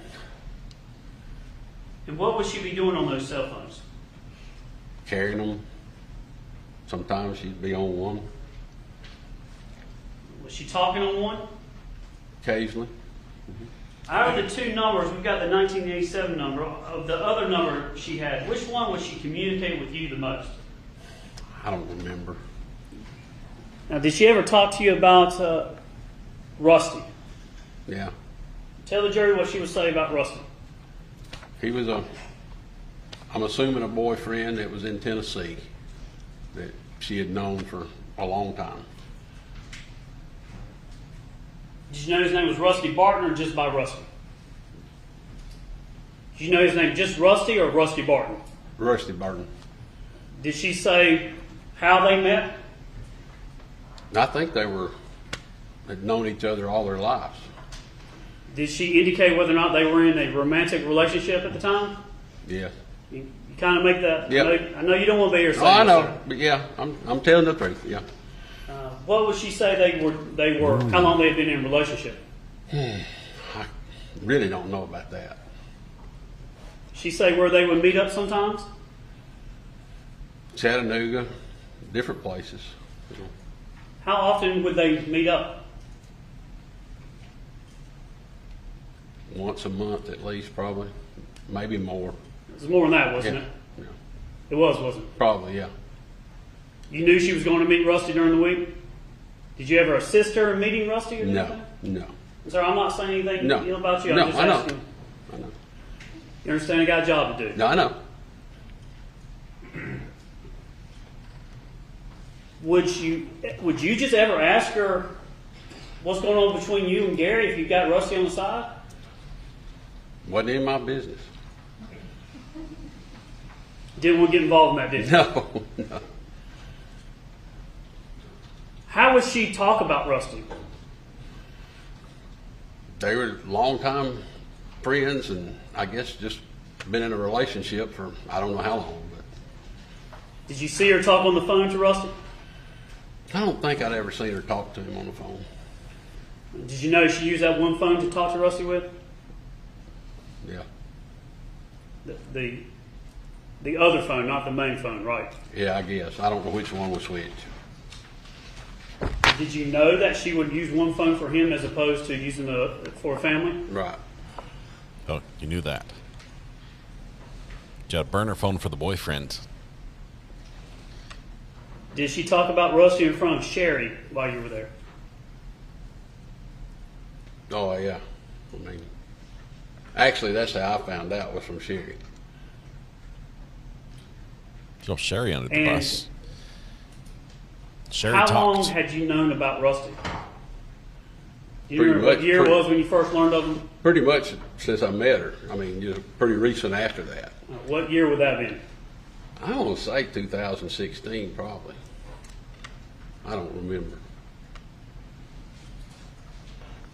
Did you know about anything that she had on her person or anything because of Rusty? Anything to remember him by? Nope. I have no clue. She talked to you about anything that they would do? Come on, guys. Besides meeting up. You're going there? Okay. Would she talk to you about it? Not really. Did you ever inquire at all about it in any way? She sent me a few hunting pictures where he'd been hunting and killed a deer or something, but other than that, that's all. Was he a hunter? Yeah. Were you a hunter? Yeah. I had that in common? Did you ever see Rusty in Georgia? No. Did you ever see Rusty at the property? No. Did you ever know whether or not he ever came down to the property? Oh, I have no clue. I wouldn't know him if he walked in here today. Which he might do. We might call him as a witness today. Sir, to be clear, I want you to look at this jury and answer this question. Did you have anything to do with the death of Gary Ferris? No. Did you personally get involved in it anyway? I believe No. Did you help the defendant in any way? No. Did you go to the property at any time of this and do anything to aid or abet her in this? No. Did you even get close to the property on July 3rd, 4th, and 5th? No. Judge, you might just have one. I believe him. Sure doesn't want to be here. 10 minutes.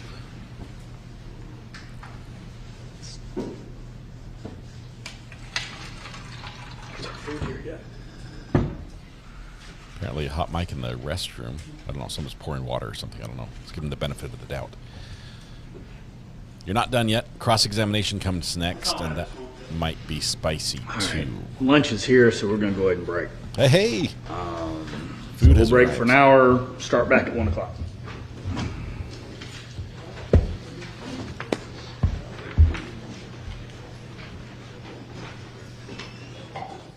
This judge and his food, you don't want to stand between him and it. Witness obviously can't talk to anybody. He's not done on the stand. He still has cross-examination. You might want to leave your evidence right there on the stand because you might need it when you get back. But this is just a neighborly neighbor who happened to be in on the down low when it came to who had a side piece, and apparently the defendant did, and he knew about it. Knew enough that it was pretty much from as soon as he met her, knew this was going on. Knew that she had 2 different phones, one for the boyfriend, one for everybody else. And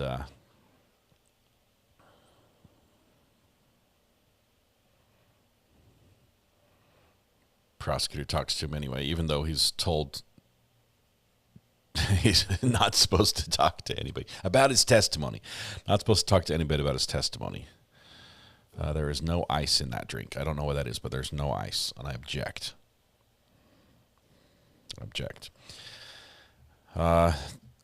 Flipping the bird, I did not see it the second time. You guys said there was a second time. I missed that one. But the first one I think counts. Garbage man's here is really loud. You can hear him. Pull him up to my house right now. Probably sweet tea, which, what is that, drunk at room temperature? I thought it was iced as well. Who flipped the bird? Oh, you missed who flipped the bird. Let me back up just a little bit. Back up just a tiny bit. Right here. So we're going to play this nice and slow. This was flipping the bird. Witness on the stand. Roll tape. Boom, boom, boom, boom, boom, boom, boom, boom, boom, boom, boom, boom, boom. That was it, right? I don't know why I played Hall of the Mountain King as the music for that, but we think that this gesture might have been more about this part than about this part, which I apparently deleted. Let me extend this a tiny bit. Oops. We'll make it a little bit longer. There's a part here where he pushed his glasses up. But look at him right here. Just look. These glasses are not falling off his face. They're not like about to make the dive into the lap. They look firmly on, and he pushes them up, and they go right back down. They go right back down. They are not being adjusted back into place. This is all about the bird. We even have an extended thumb. We have an extended thumb, which makes it official, I think. I think that's what makes it the bird. I'm not sure why we call it that. So, the eye contact, the hand going up and then down. Yeah, I think it was very much, I don't want to be here. But you make the call. You make the call. Bird is the word. All right, we are going to go to lunch. We have just an hour, which means we'll have to be back before then. It's a short lunch today, just an hour, because they brought lunch in, so they don't need time to go anywhere. Who is he giving the bird to? Prosecutor. The prosecutor. That's the eye contact with the prosecutor, who is asking the hard questions, making him look bad a little bit. Add the bird to the thumbnail. We need a bird on the thumbnail. Let me check and see what the thumbnail looks like now.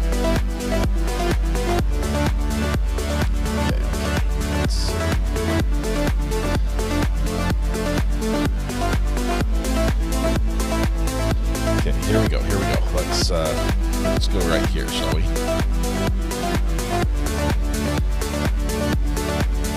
So here's our thumbnail right now as it currently looks. I'll turn me off just for a second. We have Bob wearing a bulletproof vest, name tag and everything. We have family trees. We've got the tractors. We've got the pond with divers, metal detectors, the star, blood drops, pearls, the candle, cell phone. I don't know what the A to Z is. We've got a CPAP. We've got a money pit, mouse clicks. We've got a very nice house with a barn, horses in there, chickens, goats in the background, fireworks, because we have fireworks, and a very nice rich lady standing at the house with the dog. I think there's more. Oh, there's a revolver there on the tabletop. More to come. But this will be the thumbnail as we continue after the lunch break. Tonight when you go home, please hug the people you love, smile at someone, make their day just a little bit better, and please stay safe till we come back right after lunch in about 45-50 minutes for part 2 of this trial. And I'm going to try to stay awake for that one, but I'm just a little bit sleepy. We'll leave credit cards on there. We'll need that as well. You guys, we'll see you after the break. Be kind to each other. Bye-bye.